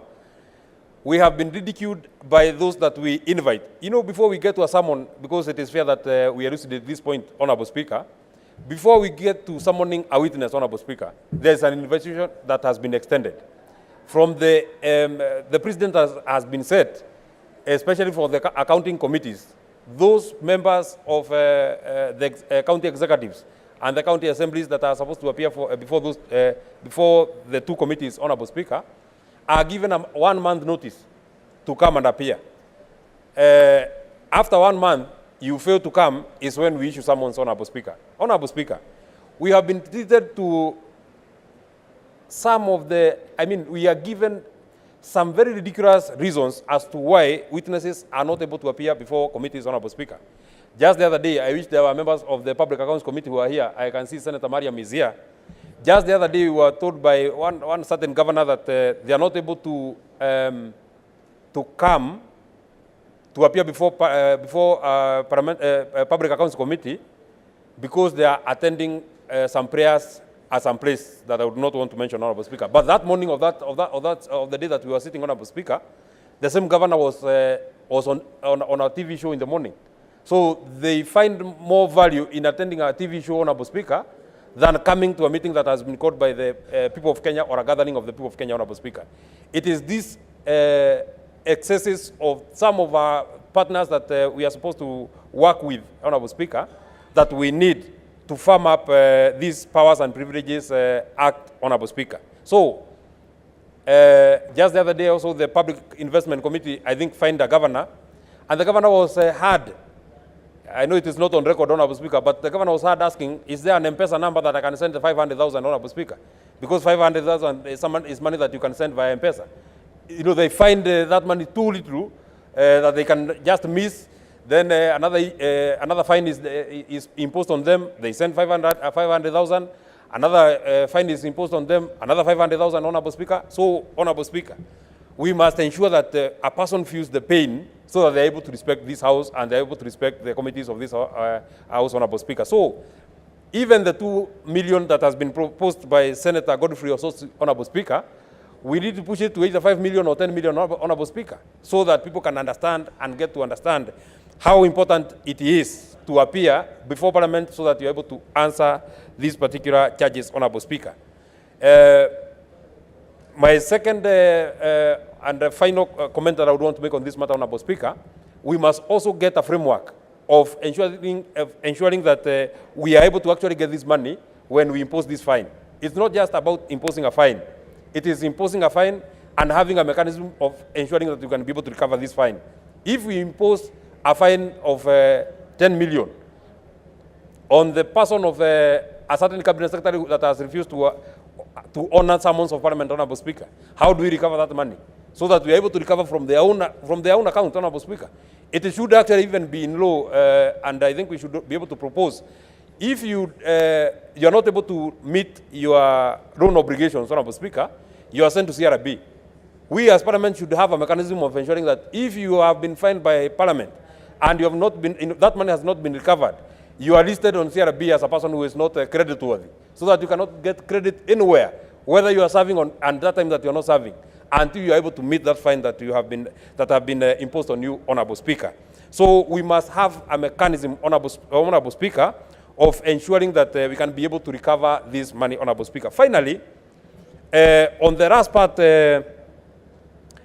of the officers of the House that can be able to cause arrest, Honourable Speaker, I think I'm more persuaded to having a parliamentary police force, Honourable Speaker, that shall be able to help us in ensuring that we can be able to effect this.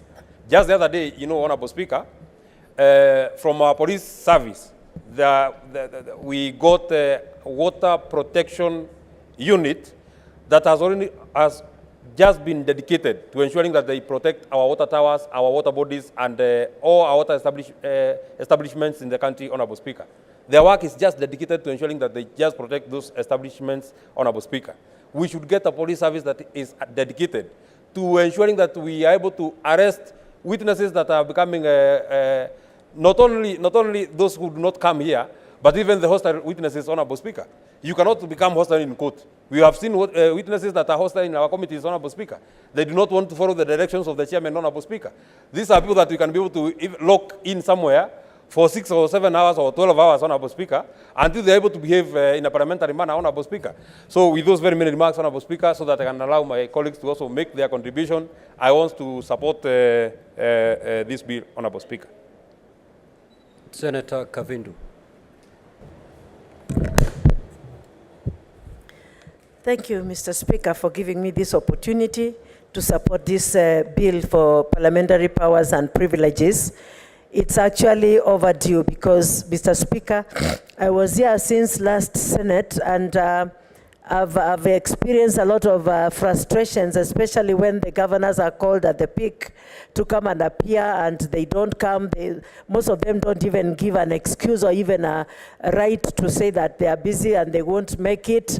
And Mr. Speaker, this bill will be able to give the Senate and the senators teeth to bite. It is very frustrating for us as lawmakers when we summon these people to appear before the Senate or the committees and they don't appear, Mr. Speaker. And most of them, it's not that they have serious businesses that is making them not to come. It's just that they ignore because they know even if they don't come, there is nothing that will be done to them that, that will make them feel. So I would suggest, like others, Mr. Speaker, that the fine be raised to the 10 million that is suggested, and also a way of making sure that this money will be recovered, whether the people's time is finished, term is finished, or they are still working, that this money will be recovered. Mr. Speaker, I thank you and I support. Senator Karungo.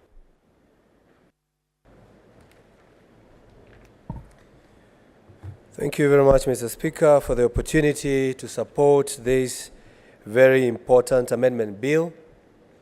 Mr. Speaker, pursuant to Article 96 of the Constitution, 3, the mandate of the Senate is to oversight or exercise oversight over national revenue allocated to the county governments. Mr. Speaker, the national government every month, on the 15th of every month, is supposed to disperse some amount of money as passed by this Senate to every county. Once the governors receive this money, they are supposed to utilize it as per the budget that the county assemblies have passed. Mr. Speaker, as they do that, it is our mandate as a Senate to keep on checking on how they are using the disbursements, Mr. Speaker. And that's why we have two important committees. That is the CPIC and CPAC. CPIC on checking on the Auditor General's inquiries or audit queries. And of course, when it comes to CPAC, no, the other way around, Mr. Speaker. CPAC is on the books of accounts. and CIPIC is on investments in the counties, Mr. Speaker. Even the standing committees, Mr. Speaker, are allowed to invite governors and ask them questions on the running of county affairs. It is at this particular time, Mr. Speaker, some governors are not able to honor such invitations. Once they're invited once or twice, the committee may want to issue summons. We have issued summons, Mr. Speaker, and some governors have refused to appear before the committee. I'm speaking about the governors because they are the most notorious people who decline the invitations of the summons. Mr. Speaker, the amount that was put in the previous law, or in the law that we are amending, was 500,000, which is just pocket change to some governors, Mr. Speaker. And that's why I agree with everyone who is saying even 2 million is little. What we should do, Mr. Speaker, in the amendment that I will be recommending, is to have not less than 2 million, but not more than 10 million. So that now the committee can have enough time to see this governor has been invited so many times, this is what he has been saying. A good example is the governor of Isiolo. He is out there trying to malign the name of this good Senate, saying he cannot come. Even if he's invited, he cannot come. What do you do to such a governor, Mr. Speaker? You give him the heaviest fine ever so that he understands this is the Senate of Kenya, the one and only, Mr. Speaker. Senator Karungo, the Senator from Nyandarua wishes to inform you. I wish to be informed. Proceed. Honorable Speaker, I would have been surprised if he refused not to be informed. I just wanted to actually use the very specific words, I think the verbatim of what the governor has said, that the only people who can hold him accountable, he can only answer to the people of Isiolo, not the Committee of Parliament, not the Senate itself. Nobody can talk to him, nobody can ask him questions, apart from the people of Isiolo. If it is not such a person that, if you cannot take action on such a person, then what becomes of the space of Parliament? It is that information that I wanted to pass. Thank you very much, Senator Fonyandaro, for that information. And the good governor should read Article 2 of the Constitution, that the same people that he is talking about, they have delegated power to the Parliament. We are elected, Mr. Speaker. And he should also read Article 125 of the Constitution that says that Parliament can summon anybody to come to this house. So, Mr. Speaker, as I was saying, can you imagine having a governor like that who has no respect for this Senate? It should give any committee leeway to give that governor a fine. But once we give a fine, Mr. Speaker, how do we effect that?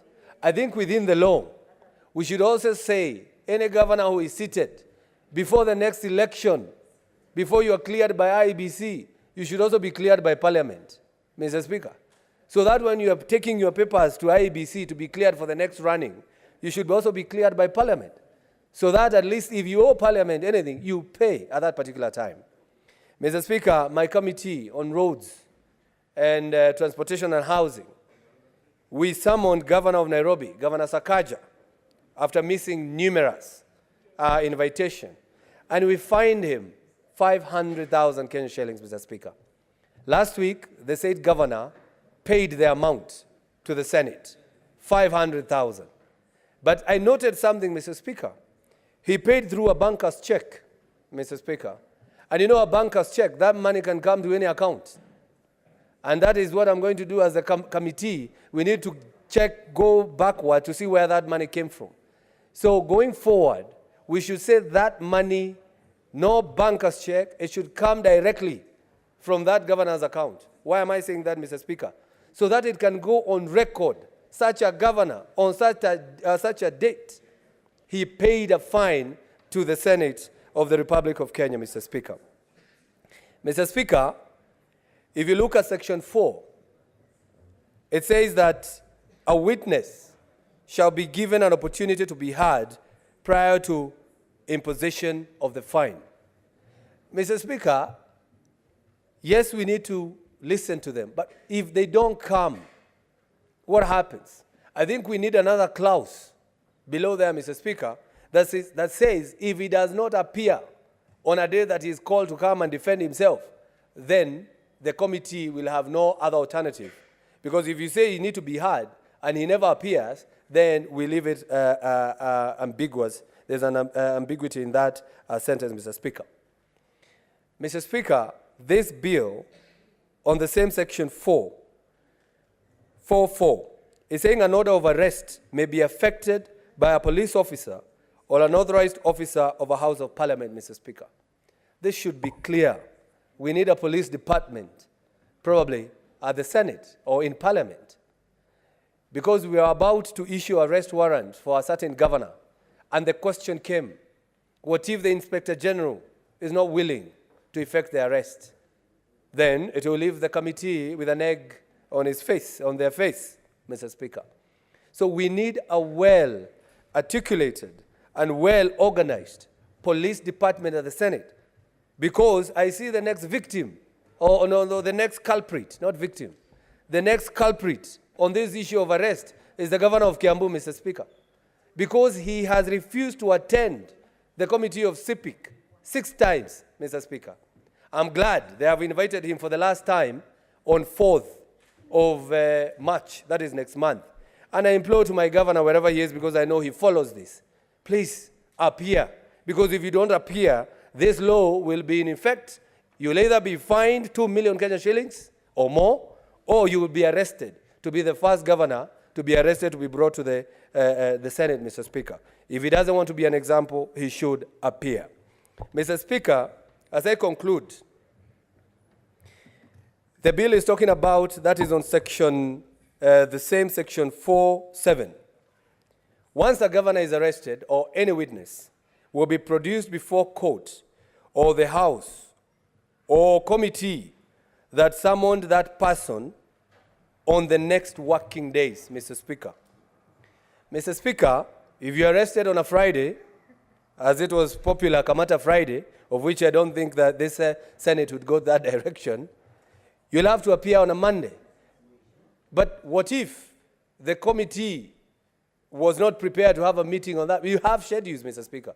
So it should not be the next day. It will be the next time that committee is scheduled to sit. So that a certain governor, when you don't appear, you know that Committee on Roads sits every Thursday. So if you're arrested on a Monday, you know what would happen, Mr. Speaker. Because I believe that the governors that we have, Mr. Speaker, they don't take this Senate seriously, and especially those who are senators. It's because they knew, maybe previously, they were not executing their mandate as we are executing now. So it is my submission, Mr. Speaker, that this is a new Senate with the new blood, with the new energy, with the people who understand why they were voted for. So any governor who think that they would not want to appear before the Senate, they should be reminded every morning, every afternoon, that this is a Senate that is not what they left behind, and we have a new leader of majority, that is Aaron Cheruiyot, and we have a new chairman of the roads, that is Karungo Wadhangwa, the Senator of Kiambu. So they should not play with this Senate. And I support this bill, Mr. Speaker. Thank you very much, Senator Osotsi, for this beautiful bill. Thank you. Senator Muma, what clarification are you seeking? Mr. Speaker, sir, I raise understanding order number 112 for purposes of maintenance of order in the House. Could you please, Mr. Speaker, sir, clarify how the money that is now being paid as fines by governors who have been penalized by committees will be appropriated?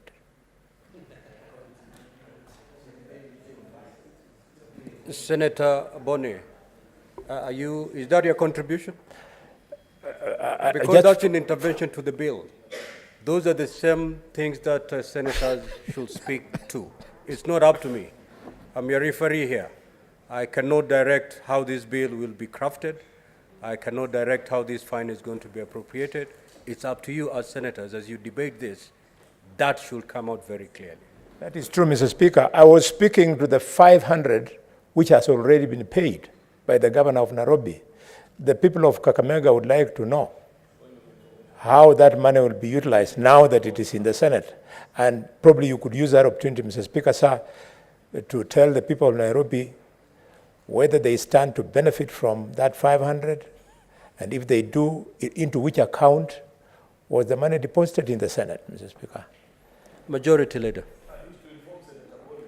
I thought Senator Boni will know this, having served in CPIC before, a long-serving member of this House, that any public institution, for any resources or money that you collect, go into an A account, appropriations in aid, which you transmit to the Treasury, because you can't spend public money without the approval of Treasury. So, Parliament, for monies that we earn from fines, or even say, for example, training, because there are people who come to Parliament for training and they pay, it's put into our A account and forwarded to the Treasury. Tamuma. Thank you, Honorable Speaker, for the opportunity to contribute to this amendment bill. For the sake of the students in the gallery, we are discussing the Parliamentary Powers and Privileges Amendment Bill 2023. Honorable Speaker, I wish to congratulate and to thank Senator Osotsi for passing this bill. Again, for the sake of our students, I wish to read what Article 125 provides. Article 125 says that either House of Parliament and any of its committees has the power to summon any person to appear before it for purposes of giving evidence or providing information. It then provides at the subsection 2 that for purposes of clause 1, a House of Parliament and any of its committees has the same powers as those of the High Court. Mr. Speaker, we need to operationalize, and this is what Senator Osotsi is enabling us to do. Mr. Speaker, when people are in positions of power, they tend to imagine that they are not subject to the rule of law.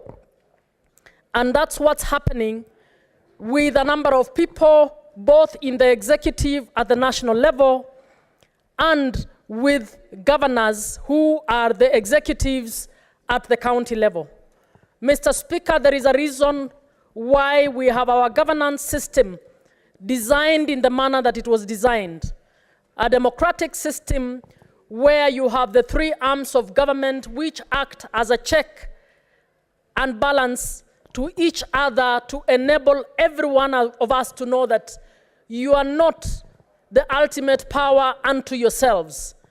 All the three arms of government report to the people of Kenya and are expected to deliver their services in accordance with the Constitution. Mr. Speaker, our role as Parliament is to oversight the executives. And we oversight the executives by looking onto what they are doing to ensure that it is done in accordance with the law. Where there is an issue, we need to verify whether they have acted in accordance with the law or not.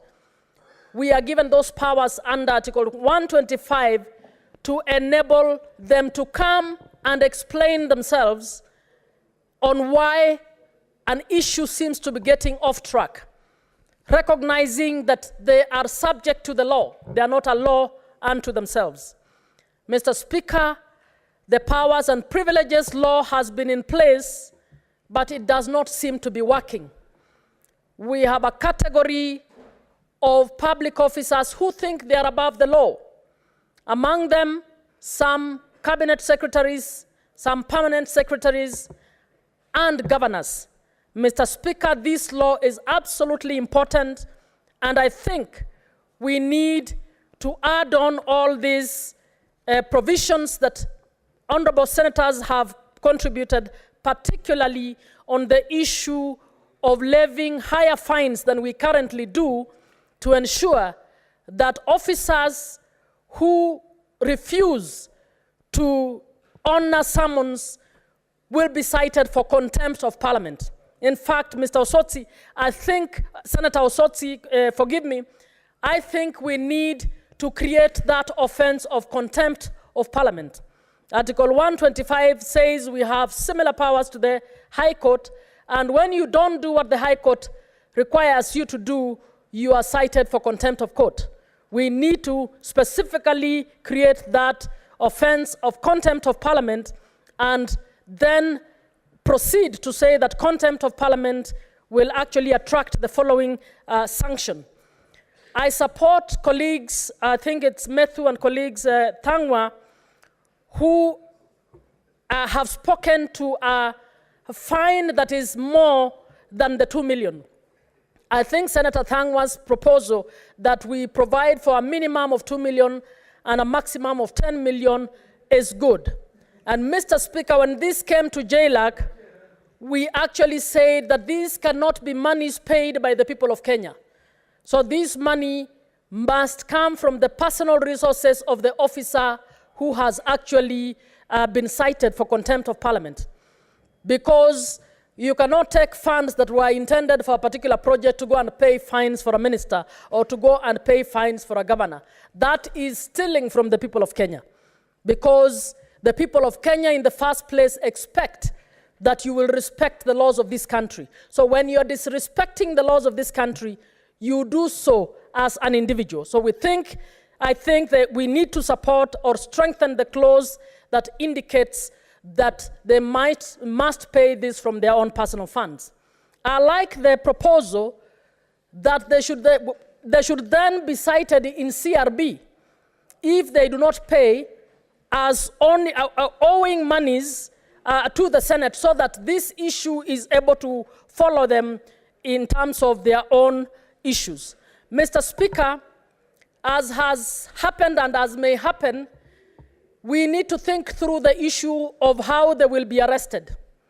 We need to contemplate that we might not have the police officers carrying out the arrest. How do we deal with police officers who will not carry out the arrest? In my view, I think we also need to create another offense, that any person obstructing the arrest of an officer who is in contempt of Parliament also commits an offense. And obstructing arrest of an officer who is in contempt of Parliament should include the failure by any instructed police officer to actually arrest this officer. I think we need to contemplate that there could be collusion by arresting officers who might not arrest. But we should also contemplate that you might get some of these officers using goons or other people to make the arrest impossible. And we should be able to cite also an offense against anybody who does this. Mr. Speaker, even as we speak to this, we need to send the message to the public that the bigger picture is about getting all officers to behave or to have conduct expected of them. And conduct expected of them is that this country has laid down rules. Among those rules, it has set institutions, and those institutions have particular mandates. And for this country to run properly, those institutions must be allowed to carry out their mandates. So when you don't turn up to explain why development in County X has not happened in the manner it was supposed to happen, why the auditor's report has cited particular issues in County Y, when you refuse to do so, you actually deny the people of Kenya the knowledge they need to know and to assess you as to whether you are a good governor or good leader or not. And the Constitution itself has contemplated that if you do so, we must be able to enforce the mandates of Parliament. So we should look at this as a law, and in my view, the stiff penalty is only sending the message that we don't have anything, we don't even want your money. What we want is for you to turn up and tell us why A, B, C, D has not happened, or why this is happening in the manner in which it's happening. Mr. Speaker, I'm a member of some women groups, and we pay these merry-go-rounds. And one of the things we do is to put a very stiff penalty for ourselves, so that if we are supposed to pay 20,000 shillings to Madam Eunice there, and she has planned to use the 20,000 from 20 of us to go and do something, but Catherine fails to pay the 20,000 when she's supposed to, we are actually undermining the job that Eunice was planning to do. So what we do even in the women groups, we fine ourselves heavily in order to keep in line, to know that once you have a group and you have laws that you have put in place, it's important that everybody respects those laws. So these Powers and Privileges Act and the amendment rules are about telling everybody, please just do your job, and your job includes standing up to explain why you have done certain things in a particular way. I therefore support this and congratulate and ask that we add all the amendments that members have provided, and we are going to have a stronger parliament, not just the Senate, but the National Assembly as well. I support, Mr. Speaker. Thank you, Senator Catherine. In your contribution, you made reference to a member of your women group called Eunice. I do not know whether you meant that it's indeed existing, because my mother is called by that name, Eunice. Senator Waheti Veronica Ndwati. Thank you, Speaker, for the opportunity to contribute to this important debate. Mr. Speaker, this is a very timely amendment to the Parliamentary Powers and Privileges Act, and it comes in as the Parliamentary Powers and Privileges Amendment Bill 2023, Mr. Speaker, and we all very much know that the functions of the Senate are anchored in Article 96, and they go towards Article 96 to... Senator Veronica, I'll interrupt you to read communication from the chair. This is communication from the chair regarding visiting teachers and students from Makima Secondary School in Embu County. Honorable Senators, in the public gallery, we have 84 students accompanied by 4 teachers from Makima Secondary School in Embu County who are undertaking an educational visit in the Senate. Honorable Senators, in our usual tradition of receiving and welcoming visitors to Parliament, I extend a warm welcome to them, and on behalf of the Senate and on my own behalf, wish them a fruitful visit. I thank you. And because Senator Mundigi, who is the senator for the great county of Embu, is present, I'll ask you under 1 minute to welcome the visiting delegation or students to the Senate. Asante Bwana Spika kwa kunipa ruhusa nichangie na nikaribishe shule ya Makima. Wale watoto wanafunzi wamekuja kujifunza hapa katika Senate. Karibuni sana watoto wa kutoka Embu County. Yangu ni kumwambia hapa tukiwa Senate, mkiwa nje mnasemanga tuko atueleanwi, upande ile ni kwa walio wachache na upande ile ni kwa walio wengi, na tukiingia kwa hii nyumba huwa tunakuwa kitu kimoja. Yangu ni kumuomba tu wakati mtarudi manyumbani muweze kusoma vizuri, kwa sababu nyinyi mtakuwa viongozi wa kesho, lakini mkitaka kukaa vizuri mjiebuse na mambo ya pombe, dawa za kulevya na vitu zile zingine, kwa sababu mtakuwa viongozi wa kesho. Ya pili hapa tuwa tunajifunza vile mmesikia vile mambo ya Senate vile inafanya kazi, pesa ya umma vile inakuja huko county vile tunasiangalia, na huwa tunasema mpaka iangaliwe vizuri na ifanye kazi mzuri, kwa sababu mnajua mkiwa kule mnataka pesa ya karo na pia pesa ya maji na pesa hata ya kupanda miti na hiyo vitu zingine. Kwa hivyo namwambia mkirudi manyumbani mrudi vizuri, na pia muweze kuambia wale wengine mambo zingine mjiebuse nazo, kwa sababu Senate inaangalia mambo ya masinani. Asante Bwana Spika. Thank you, Senator Mundigi. Senator Veronica, you proceed with your contribution. Thank you, Mr. Speaker. I was citing Article 96.3 that enjoins the Senate not only to determine the allocation of national revenue, but also to oversight over that national revenue insofar as it's being utilized by the county governments, Mr. Speaker. Now, that function of oversight, we must learn to understand it, and governors and other officials, other officers working for government must start to understand the meaning of that oversight role. Mr. Speaker, I believe that if that oversight role is used as a critical tool in our systems and in our governance mechanism, it can be used to stamp out the corruption, the rampant corruption that has become a menace to our nation, Mr. Speaker.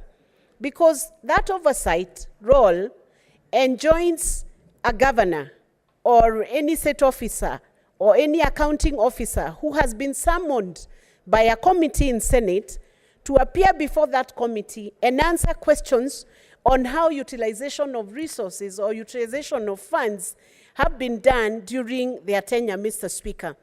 Sometimes I wonder whether the problem we have in our nation is the quality or the qualifications of the leaders that we are sending to offices, whether the leaders understand the constitutional stipulations, Mr. Speaker, whether the leaders have a full understanding of the mandate that is placed in their hands, Mr. Speaker, or whether the leaders occupy offices not having fully understood what they are required to do while they are in office, during their tenure of office, Mr. Speaker. Because it defeats logic and defeats common sense that a leader brought into an office through the Constitution by a vote of the people to lead a whole county, Mr. Speaker, is placed onto his hands or on her hands the fund or the resources that are required to run that county, yet when they are called to account on what they have done with those resources, they are hesitant, they refuse to obey summons, and they wake up the following morning and go back to the same offices for which they have refused to account. It defeats logic, it defeats the stipulation of the Constitution. It is the highest level of impunity, Mr. Speaker. That is why I support this bill, and indeed, like many senators have debated and indicated before, I think this fine should be upped to not beyond 5 million Kenyan shillings. In place of the 2 million, fine not exceeding 2 million, I believe it should be not exceeding 5 million, so that the penalty is so clear. And beyond even this penalty, I wish Senator Osotsi could consider putting in further amendments to ring-fence this function of Senate, the oversight function, so that, Mr. Speaker, we have something close to a list of shame of those people, those governors, those officers who have been summoned and have consistently refused to appear, so that there is a rule that even proposes that if you failed to appear on one single summon 3 times, and maybe you've even been fined the first time, there are no justifiable reasons why you did not present yourself before the committee. After the third such attempt by the committee to bring you before it, then a name is pushed to the list of shame, Mr. Speaker, so that the whole country and the whole world can know that an officer can receive public funds and does not want to account for it, Mr. Speaker. My other issue, Mr. Speaker, is that the fine is recoverable as a civil debt. That is a provision under Section 4(2)(a). The question we need to ask is who is paying this fine? It should be paid by, and there should be express provision indicating that this fine will be paid by the person who is defying the summons, so that they do not push this bill to the county or to public coffers. The public coffers must not be paying for the irresponsibility or the negligence of officers in failing to appear before the committee. Mr. Speaker, beyond the list of shame, there should be another sanction, Mr. Speaker. It should have a correlation with this person being voted in during the next round of elections, Mr. Speaker. And that brings in the aspect, Mr. Speaker, of involving the IEBC or the ORPP into this whole equation. So that if an officer or a person was not willing to abide or humble themselves under a certain process, parliamentary process, there should be a sanction on their candidature during the upcoming or the next, the following election, Mr. Speaker. That means if a candidate or if a governor has failed and is a first-time governor, Mr. Speaker, the second chance, they should not get an opportunity to be a candidate because they do not want to account for the functions and the role that the public has given to them, Mr. Speaker. So, Mr. Speaker, I have stood to say that I'm in full support, full sanction to be levied against a person who defies the summons, Mr. Speaker, and that further penal sanctions be laid out. And if Senator Osotsi could consider adding in more, then it will mean that it's a serious issue when you are summoned in Parliament to account for the responsibilities which Kenyans have placed into the hands of leaders. And if they are not able to meet the standards and they cannot do it, they may as well resign from office and allow other candidates to occupy those offices and perform what they are required to do under the Constitution. Thank you, Mr. Speaker. Thank you, Senator Veronica. Senator Seki Lenku Olekanar. Thank you very much, Honorable Speaker. I also want to support this motion, particularly on these amendments of the Parliamentary Powers and Privileges Amendment Bill. And I want to thank the Honorable Senator Osotsi for coming up with these amendments. Honorable Speaker, I happen to have been involved in so many issues, particularly on the issues where the cabinet secretaries are not appearing before my committee as the chair of Trade and Industrialization Committee in so many occasions. And this definitely brings a solution to that problem where the oversight that we are mandated as the Senate to oversee, or even to as a function that that has been given as a privilege given to the Senate and to Parliament, it is a solution that brings an end of this problem. I want to support these amendments and get to understand that well, we are on operations, particularly in our committees, working together with several, calling in or even inviting several cabinet secretaries, CEOs or director generals of institution parastatals. We undergo such kind of emulations as chairs, and that also tries to underperform our performance in these committees. Now, because we don't get the responses that we ought to have been giving, particularly on the statements and petitions that are given by the members of public. And I believe my brother Osotsi is coming in with a very long experience while he's a chair of PIC, and those are the issues and stress that he's also undergoing as a chair. And I want to say that this is the time when we really need to stand our feet as the Parliament, and the Parliament is being respected by the public officers who have been given mandates to do the implementations and work on behalf of the public. I believe by having some penalties increased, or even add the penalties instead of 500, we add to 2 million as proposed by this bill.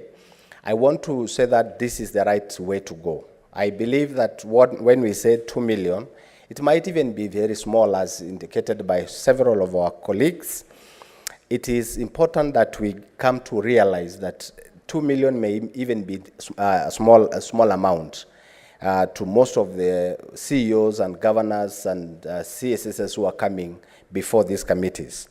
I believe that that will definitely give them more, it will be very punitive to them, and they're able to get to understand that something is on their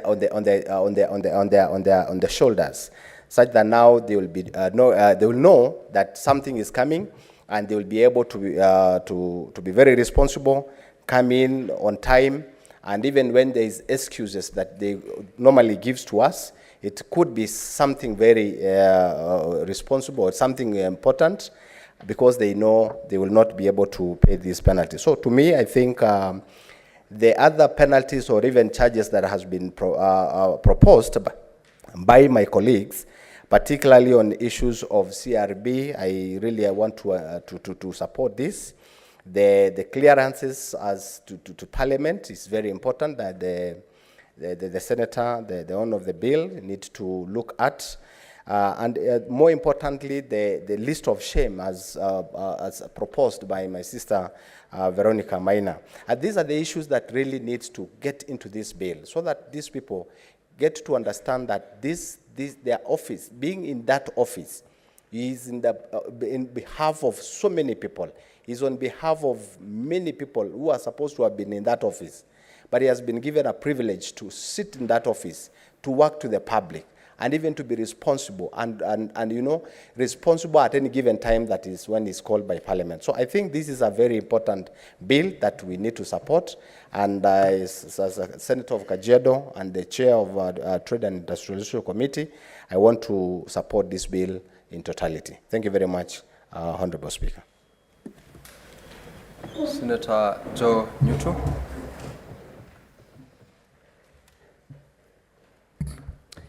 Thank you, Mr. Speaker, for this opportunity, for me also to make a contribution towards the bill by my friend, the Senator for Vihiga, Senator Sotsi. Mr. Speaker, I chair the Education Committee. My training was in education, Mr. Speaker, and in education, in the psychology of education, there is a theory that is called Theory X. And this is a theory that provides that human beings naturally hate work. They only work because of the reward. They also work to avoid punishment, Mr. Speaker. It is for this reason that I stand here to support the bill brought to this House by Senator Sotsi, Mr. Speaker. When we have been, especially at the committee level, when we have been inviting CSEs, governors, and other officers who are CEOs in their ministries or even their counties, sometimes, Mr. Speaker, we see a lot of contempt, especially when these summons come from the Senate, Mr. Speaker. I say this because you will find a CS, while or when invited by the Senate, sometimes they do not even give a damn about these invitations. But when they're invited by the National Assembly, Mr. Speaker, and I think that is why I have a very big problem, they honor the summons or invitations by the National Assembly religiously. The same does not happen with, sometimes does not, they do not take summons by the Senate as seriously as they do when it comes to the National Assembly, Mr. Speaker. And that is why we must, through this bill by Senator Rosossi, give the Senate teeth to bite and bite well, Mr. Speaker. These are things that tie committee work, because sometimes we need responses from these CSs and other officers, Mr. Speaker. That is why we must support this bill, and that's why I support this bill. Mr. Speaker, something else that is very frustrating is to see governors who have served in this House as senators contempting the Senate. It has been very frustrating, Mr. Speaker, because you would have naturally expected that if any governor served here as a senator, then they would respect the Senate better than other governors, maybe who have not been able to serve in the Senate, Mr. Speaker. What then I propose is that we make the minimum penalty 5 million, not even 2 million. I would propose 5 million, Mr. Speaker, with a capping of 10 million. And let it be paid from their personal account, Mr. Speaker, because they cannot make the institutions which they serve to pay these penalties, Mr. Speaker.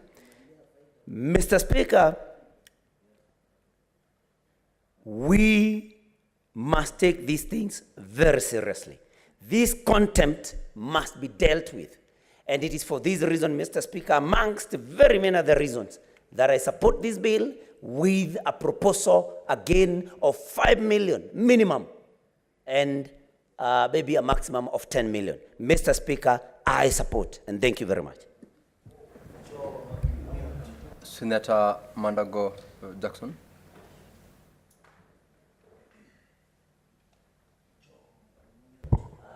Thank you very much, Honorable Speaker, for the opportunity to contribute to this amendment by Senator Utsotsi. Honorable Speaker, from the onset, I want to declare that I support the amendment brought in by Senator Utsotsi on the issue of compliance to summons to Parliament, Honorable Speaker. Honorable Speaker, in my support for this amendment, Mr. Speaker, it is the behavior of officers, state officers who have been given responsibility of managing resources and failing to account for the same resources, Honorable Speaker, even after being given opportunity by the various committees of Parliament to appear and shed light, Honorable Speaker. The opportunity state officers and government officers are being given to appear before committees, Honorable Speaker, is to ensure that no government officer is wrongfully accused, Honorable Speaker, of having committed any offense. And therefore, it defeats the whole purpose when the same officers refuse the opportunity they've been given to actually give explanations and dispense any allegations that have been leveled against them. Honorable Speaker, for certainty of recovery of these fines, Honorable Speaker, I would propose that the fines be recovered from the payroll. And Honorable Speaker, as it is, when recoveries are made from payroll, they are given precedence over any other deduction. That way, Honorable Speaker, first it gives us an opportunity to confirm that the recoveries are happening, and two, to keep a record and a permanent record in government records of an officer whose salary was recovered for failing to appear to account for the resources that have been given to them. Honorable Speaker, I would also suggest that Senator Utsotsi would consider asking the Parliamentary Service Commission, Honorable Speaker, to establish an office at the level of the Director of Security, a post that should be held by a senior police officer equivalent to that of the DIG, in order to ensure that the arrests can happen, Honorable Speaker, so that the seriousness of Parliament and this amendment can be taken serious, Honorable Speaker. Honorable Speaker, this is going to not only help Parliament get answers to questions they have been seeking, but it also will help the general public of Kenya in terms of improving the accountability environment that we all seek in order to ensure that the resources that are meant for public functions are used for public functions, Honorable Speaker. Honorable Speaker, having served as a governor myself, I really don't find any good reason whether a governor, a PS, or a CS can have not to appear before any committee of Parliament. And Honorable Speaker, as I stand here, I proudly say I am among the governors who honored all the summons to Senate, Honorable Speaker, without failure, except one, Honorable Speaker, when I was on paternity leave. If you accept public resources, if you are among the people who demand for additional allocation, Honorable Speaker, And I saw my colleagues, the governors, our friends, the governors, Honorable Speaker, asking national government to increase allocation of counties to 450 billion. You cannot expect to receive public resources and also refuse to account for the uses of the same public resources. And that's why I stand here, Honorable Speaker, as a senator for Singishu County, and dare say, even having served as a governor, even today I've been asked to step aside in my role as a senator to appear before any committee to explain expenditures that occurred during my administration as the governor for Singishu, Honorable Speaker.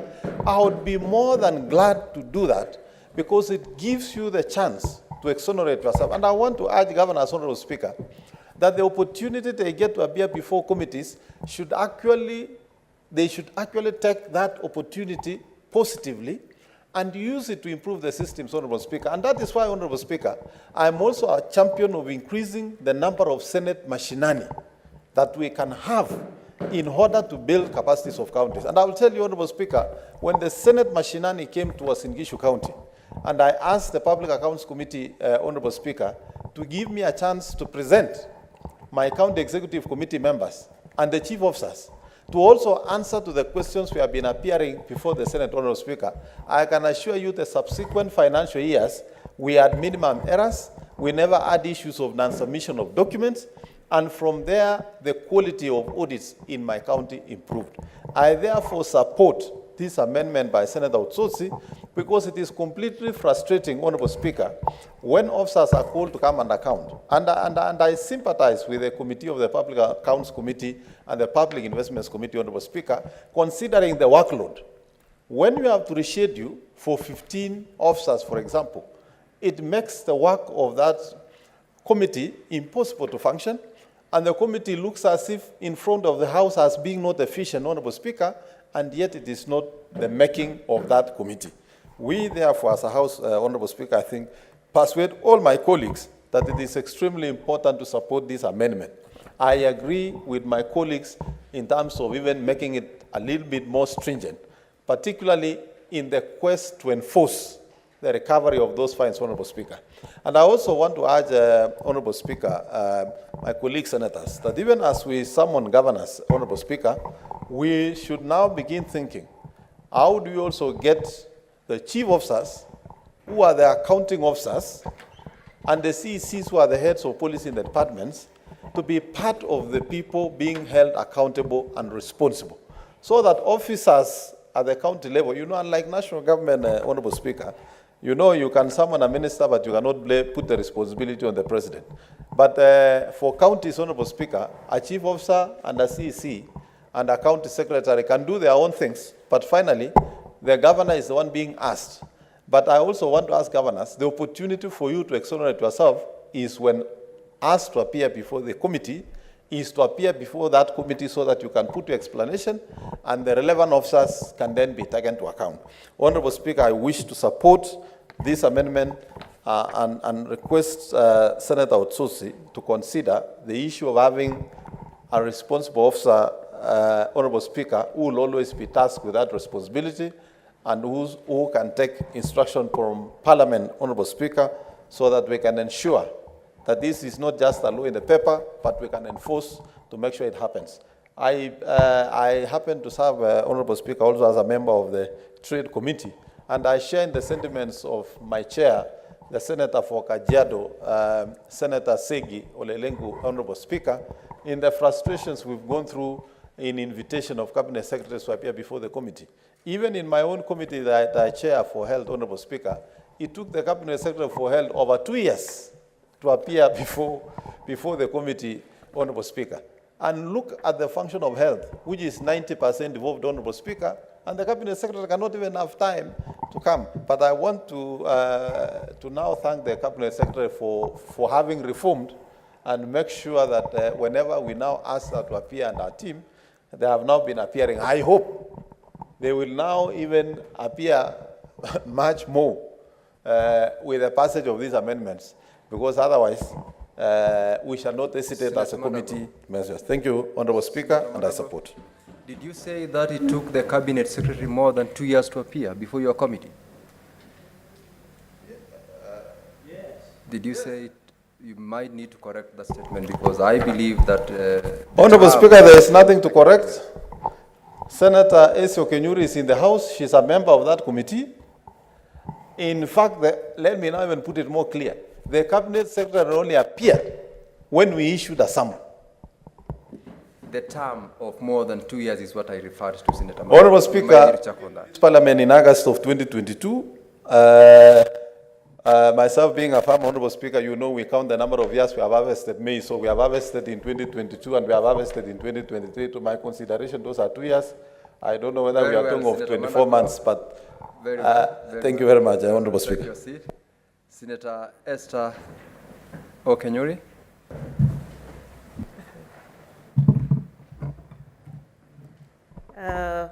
Thank you, Mr. Speaker, for this opportunity.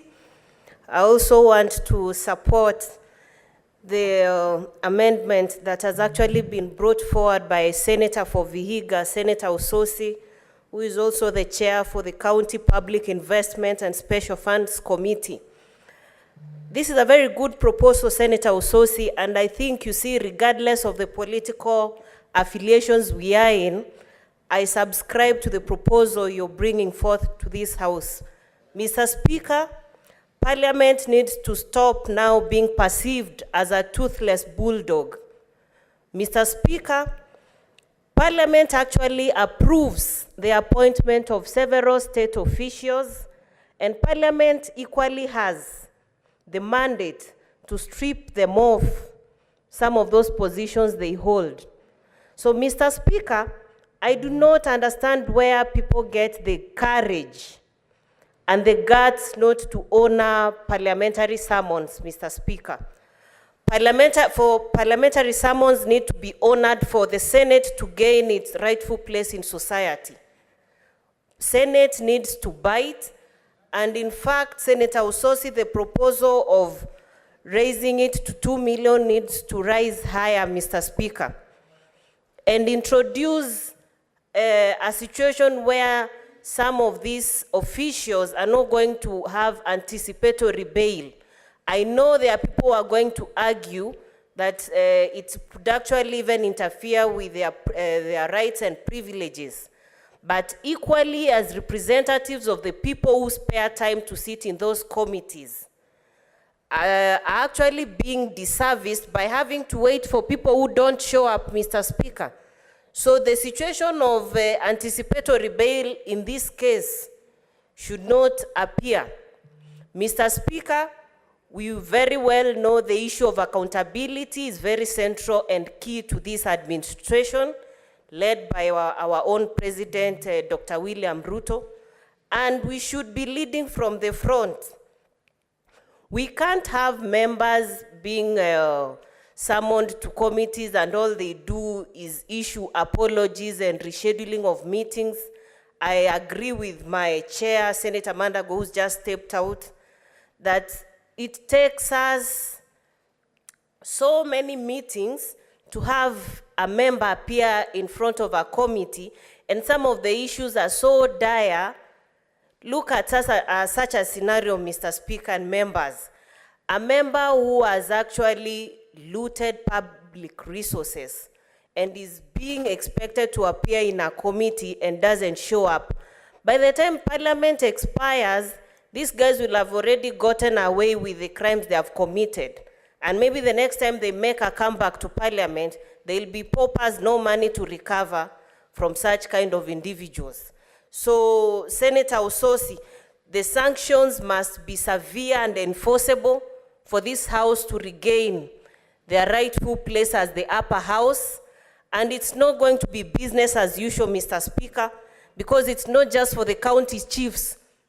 I think for the county chiefs looks worse because they have an opportunity, they have money that has been allocated to them, and they are taking advantage of that fact to easily give the 500,000, which an ordinary mwananchi from Nyamakima or Kenyenya is not able to raise. it shouldn't be very easy for someone to give 500,000 money which any ordinary man has actually not even heard of, Mr. Speaker. So people who really understand how critical accountability is should appear and honor parliamentary summons. Because, Mr. Speaker, as as legislators and representatives of the people, we spend most of our time to actually keep time and attend these committees, and members of the public are actually waiting for some of their issues to be heard. Then the next thing you get is, please reschedule. I don't think we want to deal with such business. So Senator Ososi, I think you've heard the issue of anticipatory bail should not arise in this case. The 2 million is a bit on the lower side, especially when you look at the case of county chiefs, because that's money they can sign off very quickly because they have huge resources that are sent down to counties for use in assisting people. I see there are countries which have taken very radical measures when members or people who are expected to appear in the committees fail to appear. Countries like Swaziland, South Africa, we need to borrow a few cases from those countries so that we actually change how we generally carry ourselves as leaders and as members of the public. Because in as much as we want to talk about this from this angle, it's generally a culture, a Kenyan culture, whereby people think they can easily get away with whatever ills they commit and nothing will actually happen to them. Someone kills an individual and are still walking large in society. No action has been taken. Mr. Speaker, it shouldn't be that it's, we are now talking, we are actually supporting this amendment to curb some of the big, the perceived big fish. But surely, it shouldn't be easy for the big fish to get away with some of the ills they commit. What will we be showing the ordinary people who do not have some of the privileges these officials have, Mr. Speaker? So this amendment is timely and needs to be more tougher than actually proposed here, Mr. Speaker. So I want to support and say that it's time for Parliament to stop being perceived as a toothless bulldog, and the Senate needs to bite more than it's biting now. Thank you, Mr. Speaker. Senator Mundigi. Asante Bwana Spika kwa kunipa ruhusa nichangie mjadala wa mambo ya governor, vile hatua itakuwa inasukuliwa wakiwa wamealikwa wakuja wajibu maswali.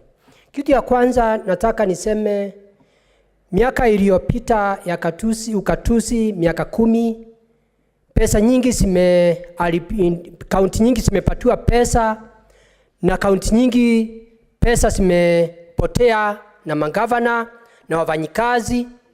Na pia ukikuta tukisema wakati tunapatia pesa kidogo, huwa saa hiyo tunakuanga senator na magavana, Bwana Spika, huwa analamika tunakuwa ni maadui, lakini tukiwaongezea pesa inakuwa pia ni maadui, kwa sababu wakati tunaenda masinani tukitaka kuangalia ile kazi wamefanya, Bwana Spika, huwa wanakuwa uso yao wanakuwa watakuona sisi, sio kwa mikutano, sio wapi, inakuwa ni shinda. Na wakati tunawahitaji wakuje wajibu maswali kati vile pesa wametumia, inakuwa ni shinda, wanajipa ruhusa ya kusema wako na kazi nyingi, wako mambo mingi. Naomba Bwana Spika, tuchukue hatua tuone ni nini inaweza kuangaliwa na ni pesa ngapi, kama watakuwa na hudhuria kikao, tuone pesa ngapi, kama hiyo inasemekana ni milioni 2 ambayo wanaweza kupigwa fine, ndio waweze kusema kuwa watakuwa wakihudhuria.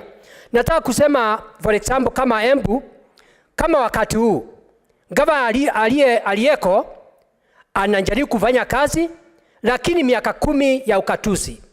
Pesa ilitumika na njia ile haifai, kulikuwa ni mambo ya kupigana, kusoseana na mambo mingi. Sasa unakuta wakati gavana ameingia, amekuta kuna pesa nyingi imetumika na njia haifai, unakuta mabenki haikuwa inalipwa, unakuta hospitali ilikuwa imesoroteka, unakuta kulikuwa na shinda. Kwa hiyo naunga mkono vitu kama hiyo isukuliwe. Na pia kuna kitu tunafaa tuangalie, kama gavana amesimama na ameshindwa, itakuwa inasukuliwa hatua gani? Kwa sababu kama sasa kaunti nyingi pesa ilitumika na ile magavana, lakini hakuna hatua imesukuliwa. Kwa hivyo nataka kuomba pia hapo iangaliwe, tuone itakuwa namna gani. After ameshindwa, tuone itakuwa inasukuliwa hatua namna gani. Kwa hivyo naunga mkono, tuone vile itaendelea, ndio tuone vile watapelekwa kotini, ama tukiwahitaji kuwe na askari. Tukisema ni askari ambaye ni wa serikali, itakuwa na shinda. Nikishaona kama wale tunafanya kazi nao hapa wanafanya kazi nzuri, na tumeona pia mtu akileta shinda hapa, kama siku nyingine najua niona rafiki yangu Senator Sirigei alishukua hapa njuu. Kwa hiyo ningeomba hao askari ndio tunakuwa tunatumia waweze kuendelea kulete mangavana katika Senate. Asante na naunga mkono Bwana Speaker. There being no other senator interested in contributing, I'll call upon the mover, Senator Osotsi, to reply.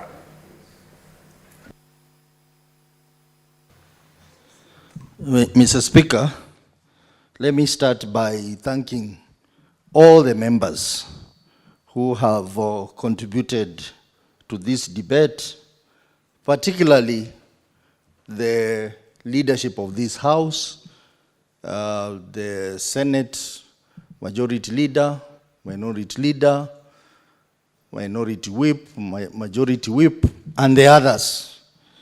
Mr. Speaker, listening to the contribution by the members in this House, I have come to notice that probably this House needs to have a total review of the Powers and Privileges Act, because members have raised a number of issues. But, Mr. Speaker, you know my bill was only dealing with the 2 issues. One is the issue of enhancement of fines upon summon, and number 2, the issue of the power of arrest. But members have raised a number of issues which maybe we need to consider in a proper bill that will look at those issues. I have heard members talk about contempt of parliament, Mr. Speaker. Mr. Speaker, I think this House needs to have a look at this matter. If you go to other jurisdictions, for example, Zambia, which is an African country like us, they have, in their Powers and Privilege Act, they have defined the process of handling contempt of parliament. And Mr. Speaker, there are issues to do with list of shame. This can also come there. Issues to do with the clearance for elections. I think, Mr. Speaker, this is an important issue because this House has adopted reports. Some of these reports have even recommended that some individuals are unfit to lead. But what has been done about that, Mr. Speaker? These people continue to contest elections and still come back to the same House that resolved that they are unfit to lead. Mr. Speaker, the other issue which we must be alive to when we talk about our powers and privilege is how we can protect our oversight role. Mr. Speaker, I have seen in some counties where whenever senators want to do their oversight role, and they are doing it, governors even send people to demonstrate against the senators. Some even send MCS to go and do press conferences condemning senators. Mr. Speaker, we must find a way of protecting our oversight role, especially in the counties. Mr. Speaker, you know very well that this bill is not just dealing with the issues of governance, but we are dealing with all witnesses that appear in the House, be it witnesses from the national government, from county government, even personal individuals who appear before Parliament. They will be expected to adhere to the provisions of this bill. Mr. Speaker, if you allow me to quickly go through some of the comments members have talked about, there was the issue of increasing the fines. Honorable members will be consulting with the relevant committee, in this case the JLAC, on the proposals that you have given so that we can consider amending the bill to reflect the positions that you have given. Mr. Speaker, there is also the issue of urgency, appearance on urgency. That has been covered in this bill so that you don't have to wait for 7 days, as we have always been doing. You can be asked to appear before the committee within a shorter period of time. And this will enhance the operations of our committee. Mr. Speaker, there was also the issue of who bears the burden of the fine. I think this is a very important point because we should not fine these people and they end up drawing money from public coffers. So this is one area that, again, I'll be consulting with the committee to amend it so that it's very clear that these funds will be from personal sources. There was also the issue of how do you recover the fines. Mr. Speaker, this bill makes reference to Debt Summary Recovery Act, which has specific guidelines on how that recovery is done and how complaints are filed. So the clerk of the two houses will be able to file complaints to trigger this process. Mr. Speaker, there was also the issue of the powers to arrest.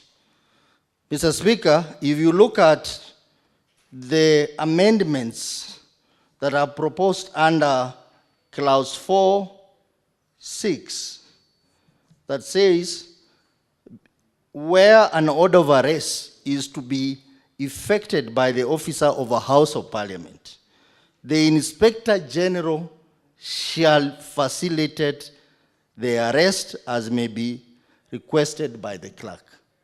So we are not taking away the powers of the police, but we are bringing in a provision that the Inspector General shall facilitate that officer of Parliament to ensure that the arrest is done. So this particular clause ensures that this bill or this particular amendment is in line with the Article 245 of the Constitution that gives independence to the office of the Inspector General of the Police. But at the same time, Mr. Speaker, if you go to Article 245 2B, it talks about independence of the IG, but then it also says the IG will perform any other functions prescribed by the national legislation. So by us saying that the Inspector General of Police shall facilitate, that is in line with Article 245, and there is nothing unconstitutional about that. Mr. Speaker, there was also the issue of where to hold the witnesses. If you look at the amendments, Mr. Speaker, under clause 4(7), says a person arrested under subsection 3 shall be held at such a place as specified in the National Police Service Act, or as shall be designated by the clerk for the purposes of holding such persons. B, be produced before court or house or committee that summoned that person on the next day. This covers that, and that deals with the issue of constitutionality, that this individual will be held at a gazetted place where such witnesses are held, or a place designated by the clerk. For the purpose of this house, we have a police station in the presence of Parliament, and that's where such a person can be held. Mr. Speaker, I don't want to belabor the points because members have exhaustively discussed this bill, and I want to encourage members who have amendments to approach the clerk and make the amendments, and I will also be making amendments to reflect the views expressed by members. Mr. Speaker, I want to thank the members, and I know this bill is going to be passed by this House. I want to ask the members of the National Assembly to also do the same, because they go through the same challenges we are going through. Just this week, Mr. Speaker, it was reported that a top officer of a revenue collection agency in this country was summoned by the National Assembly for failing to appear before National Assembly for a record 14 times. And there are many, many other cases like that. So I think this is the time that Parliament need to exercise their powers, and I want to encourage that we have an overhaul of the Powers and Privilege Act, the Parent Act, so that we can deal with the issue of contempt of Parliament. Mr. Speaker, I also want to request that pursuant to Standing Order number 66.3, that the question, putting the question be deferred to a later date because of the numbers here. Thank you, Mr. Speaker. Senator Osotsi, this bill is deferred to the next session of the House for purposes of putting the question. Clerk, next order, please. Order number 12, the Sugar Bill, National Assembly Bill, Bills number 34 of 2022, second reading. Deferred. Next order.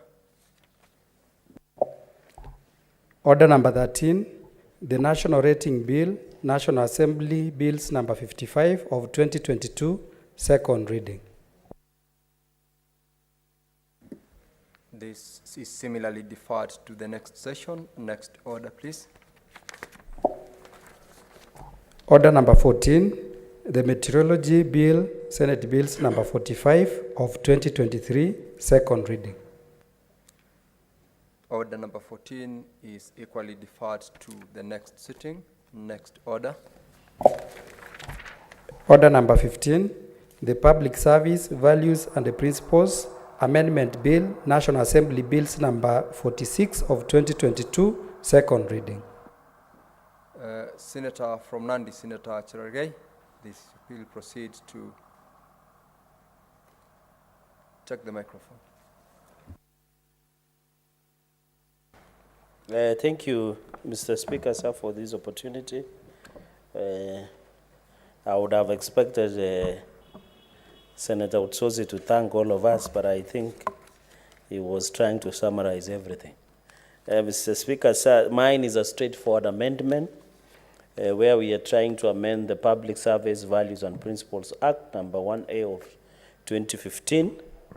Mr. Speaker, sir, you know, Public Service Commission and counties also has been provided under Article 232 on values and principles of public service. We are trying to give effect to this amendment to Public Service Values and Principles Act of 2015. Mr. Speaker, sir, one of the core values when you look under Article 10 on national values and principles of good governance is regional balance. And coincidentally, public service and even county public service boards and I've said, Mr. Speaker, in public accounts where Senator Chirke, I'll interject. Yes. For purposes of guidance, you have not moved the bill to be read a second time. Okay. So as a senior senator, my ranking apologies. member, you proceed. I'll Okay. request that you take your seat so that I make communication, then you come back to move. Honorable members, this is a communication from the chair on visiting students from the University's Students Association in Nandi County. Indeed, this is your county, Senator Chirke. Honorable Senators, I would like to acknowledge the presence in the public gallery this afternoon visiting students from the University's Students Association in Nandi County. The delegation comprises 40 students who are in the Senate for a one-day academic exposition. Honorable Senators, in our usual tradition of receiving and welcoming visitors to Parliament, I extend a warm welcome to them, and on behalf of the Senate and on my own behalf, wish them a fruitful visit. I thank you. I'll call upon Senator Chirke to also, under 1 minute, welcome the delegation from your county as you move the bill under Public Service Values and Principles Amendment Bill, National Assembly Bills number 46 of 2022.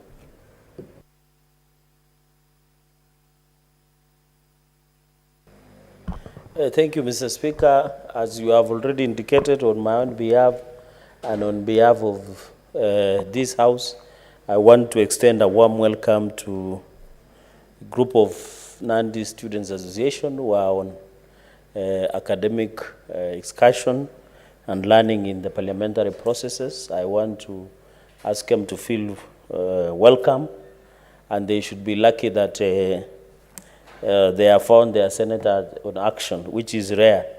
It is just coincidence that they are found. So, Mr. Speaker, as we have right to welcome, feel free. They should learn. I hope they will visit also National Assembly. They will also interact with the table office and the office of the Speaker, and I know they will be given necessary support. Mr. Speaker, on to the second point. Mr. Speaker, I beg that the Public Service Values and Principles Amendment Bill 2022 be read a second time. Speaker, as I rightfully, and my apologies for that oversight, I think it is Senator Otsosi who distracted me, but Mr. Speaker, I was just saying we are just giving effect to Article 232 on values. And my opening remarks is that the Public Service Commission or Public Service sector, both at national and counties, gobble a lot of billions of shillings because of salaries and many other expenses, Mr. Speaker. You know, counties are joking, Mr. Speaker, because of huge salaries and stipends and allowances that are paid to public servants, both at the national and county level, Mr. Speaker, sir. And therefore, this is very important. Article 232, I said Article 10 on national values and principles of good governance. We should have a public service that is reflective, that has regional and national outlook, ethnic diversity. We should look at cultural diversity.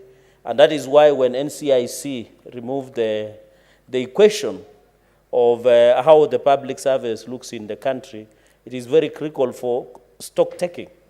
But also, Mr. Speaker, we must understand that with diverse demography in terms of population across the country, this is a challenge. Just like gender parity is always a moving target, it is the same with the public service sector. And that is why many people find that as other ethnic communities in this country might feel disfranchised, because in as much as we want the face of Kenya, sometimes some of the communities, because of historical marginalization, it is hard to be able to be reflective of that, Mr. Speaker. The other day, for the first time, I met an Oromo. I've never seen an Oromo, Mr. Speaker, so you can imagine, or an James, or at least from where you and come is, there is a number of what we call small communities. And therefore, it is always hard to be reflective of that. What we are pushing is equity and equality so that they can feel accommodated, Mr. Speaker. So the vision of the under Article 232 is to ensure that we have that diversity. You know, where I come from, there is a community called Ogiek. If such community maybe runs, and the Ogiek community straddle all the way from Nandi, Kericho, Bomet, and Nakuru, all through.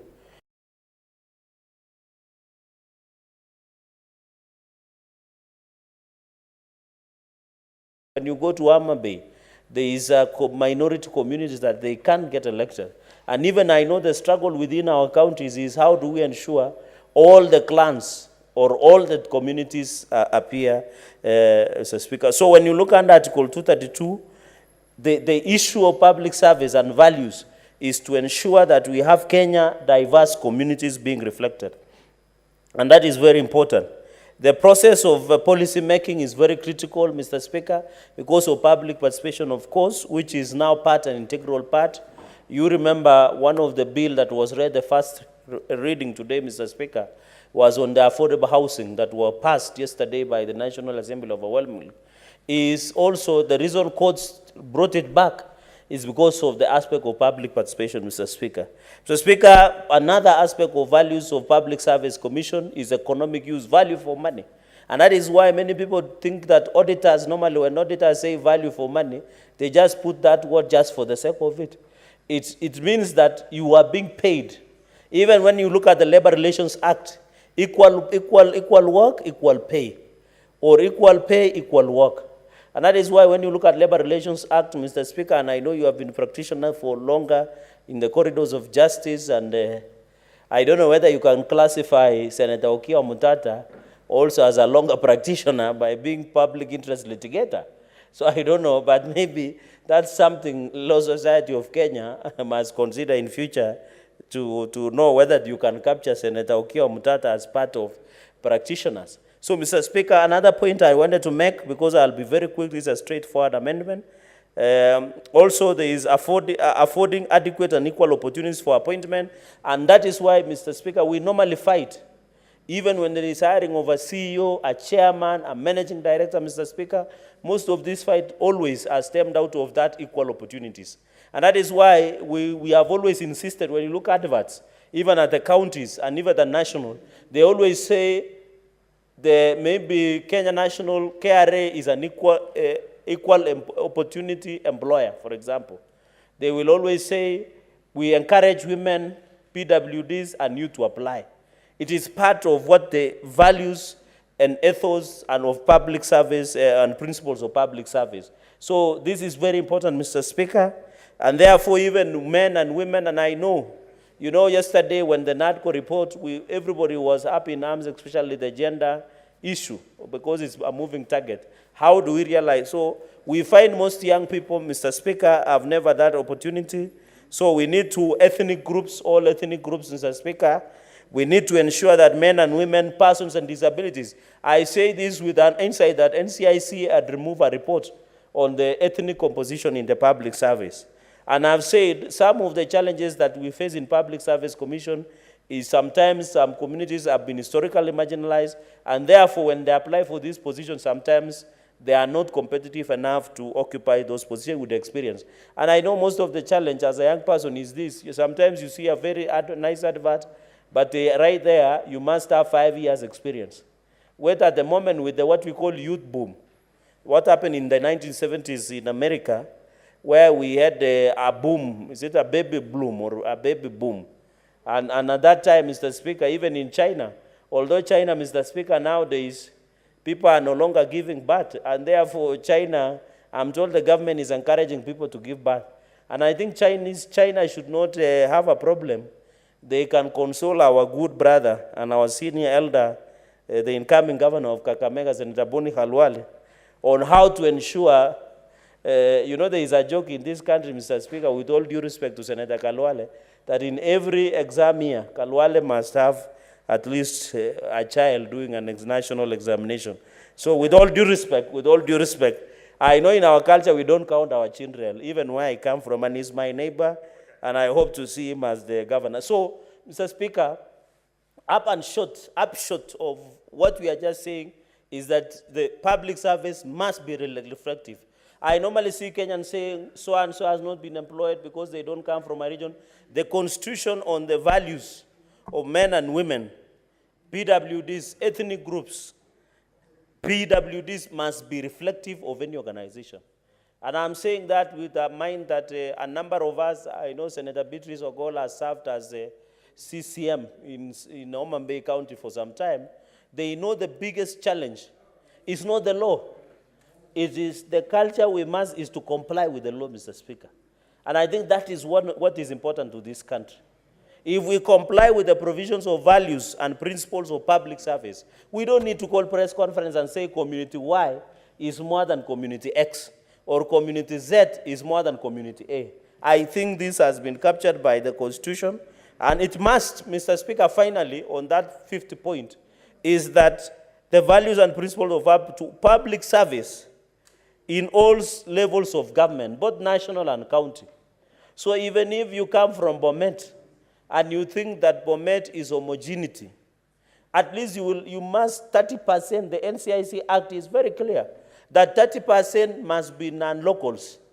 And it does not mean, I don't know, Mr. Speaker, because this has been a challenge, I don't know when a guy from your place, Kable Lartet or Kable Tundo, for example, marries a lady from Tala or somewhere in Makueni, Canton Zweni. I don't know when that lady is hired by Bomet County government, whether it reflects the 30%. Or somebody somewhere in Sirwa, somewhere in Nandil sub-county marries a lady from Soinsi Gawet or from Luanda, here in Luandete in Western Kenya. I don't know when that lady is hired by county government of Nandi, is it part of 30%? I think those are, we need clarity on that. Mr. Speaker, and therefore, when you look at these values, it is very important. We want to ask counties, even as we allocate resources to this public service, Mr. Speaker, is we must ensure there is value for our resources, Mr. Speaker. Therefore, I know even, for example, in Nandi County, Mr. Speaker, we have close to almost out of billions of shillings, more than 60% goes to human resource, Mr. Speaker. We also have, Mr. Speaker, I expected the minority whip to have guided, both the whips to guide the Migori senator. I'm busy moving. I cannot be interrupted while moving a bill. It is sacrosanct. Senator Edi, what's your point of order? Senator Cherege, take your seat. But I know what he wants to achieve. He wants to call quorum. Anyway, let's see you next week.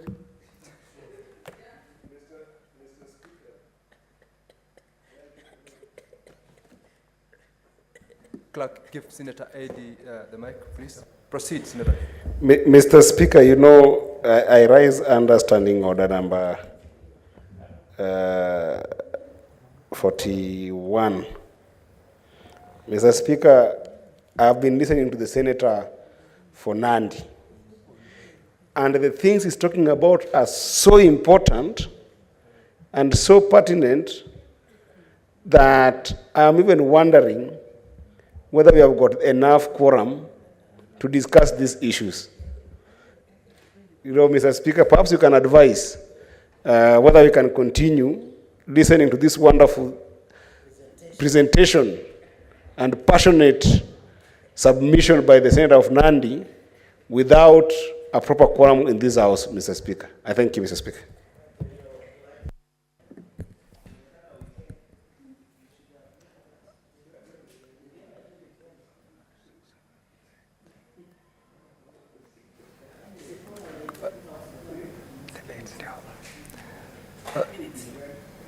Indeed, Senator Edi, it's sustained that we do not have quorum for now, so I'll call upon the Sergeant at Arms to ring the quorum bell for 10 minutes.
The quorum bell is currently on at the Senate. That quorum bell has been necessitated by an alert from the senator for Migori County, Senator Eddie Okech, who has stood to notify the Speaker that the House does not have the requisite quorum to continue with the proposals and the debate on the Public Service Values and Principles Amendment Bill. This is National Assembly Bills number 46 of the year 2022.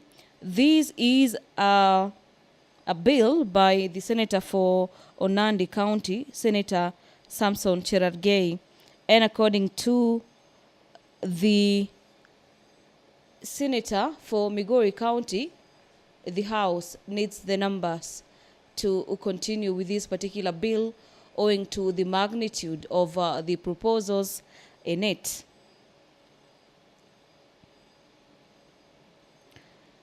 The Public Service Values and Principles Amendment Bill is an act of Parliament seeking to amend the Public Service Values and Principles Act to provide for the connected purposes.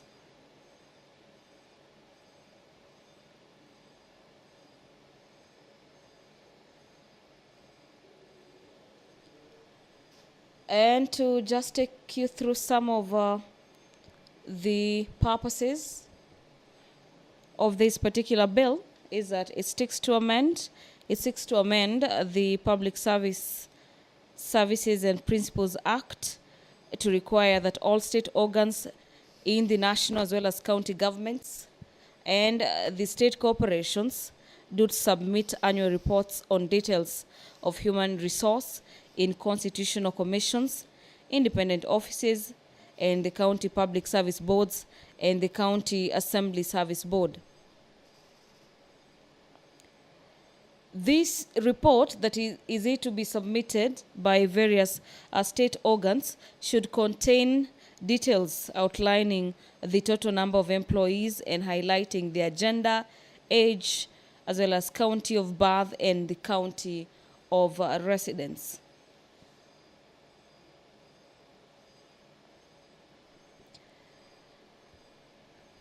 The sponsor of the bill argues that this particular move will facilitate the public service values and principles that require the public service to reflect Kenya's diverse communities, as well as afford adequate and equal opportunities for appointment of women and men, as well as members of all ethnic groups and persons with disability. And this is pursuant to Article 232 of the Constitution.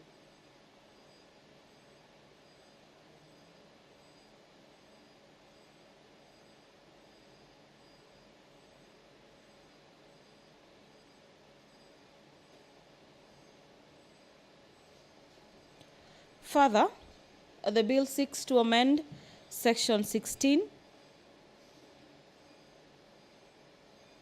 that once every year, each service commission shall prepare a report on the status of the promotion of the values as well as principles of the public service.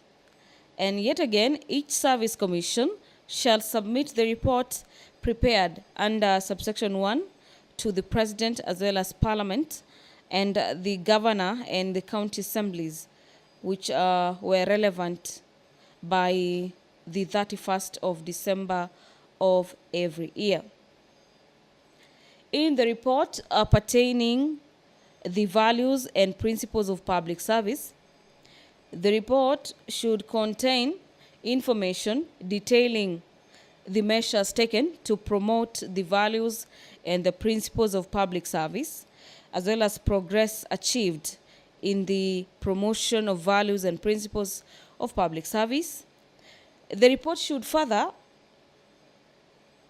outline the challenges faced in the promotion of values of principles of public service.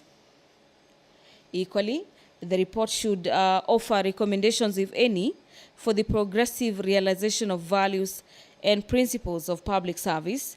And finally, provide any other matter that may be relevant to the realization of the values and the principles of public service.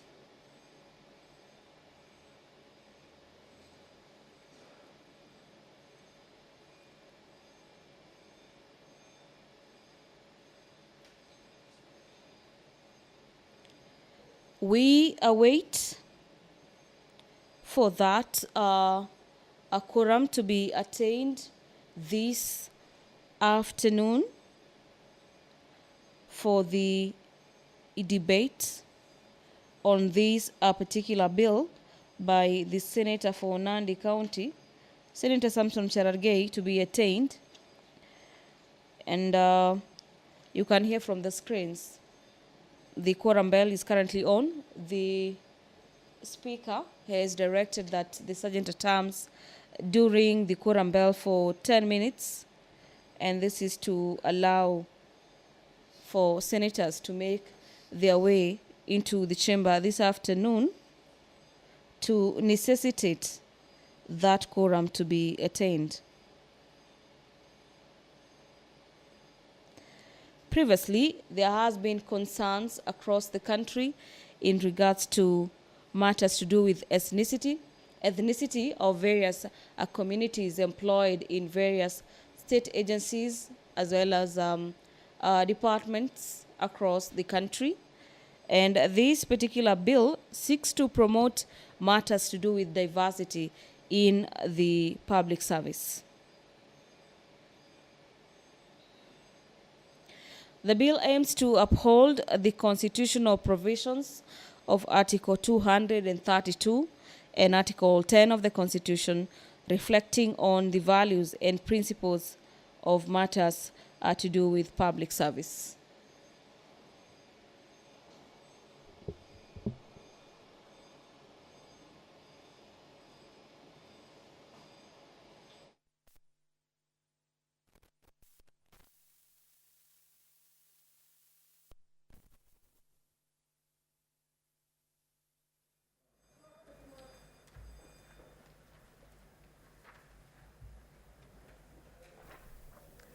Honorable Senators, having failed to attain quorum at the expiry of 10 minutes, the Senate stands adjourned pursuant to Standing Order 41-2A until Tuesday, 27th of February 2024 at 2:30 p.m. When we resume, Senator Cherargei will have a balance of 45 minutes to continue with his moving the bill.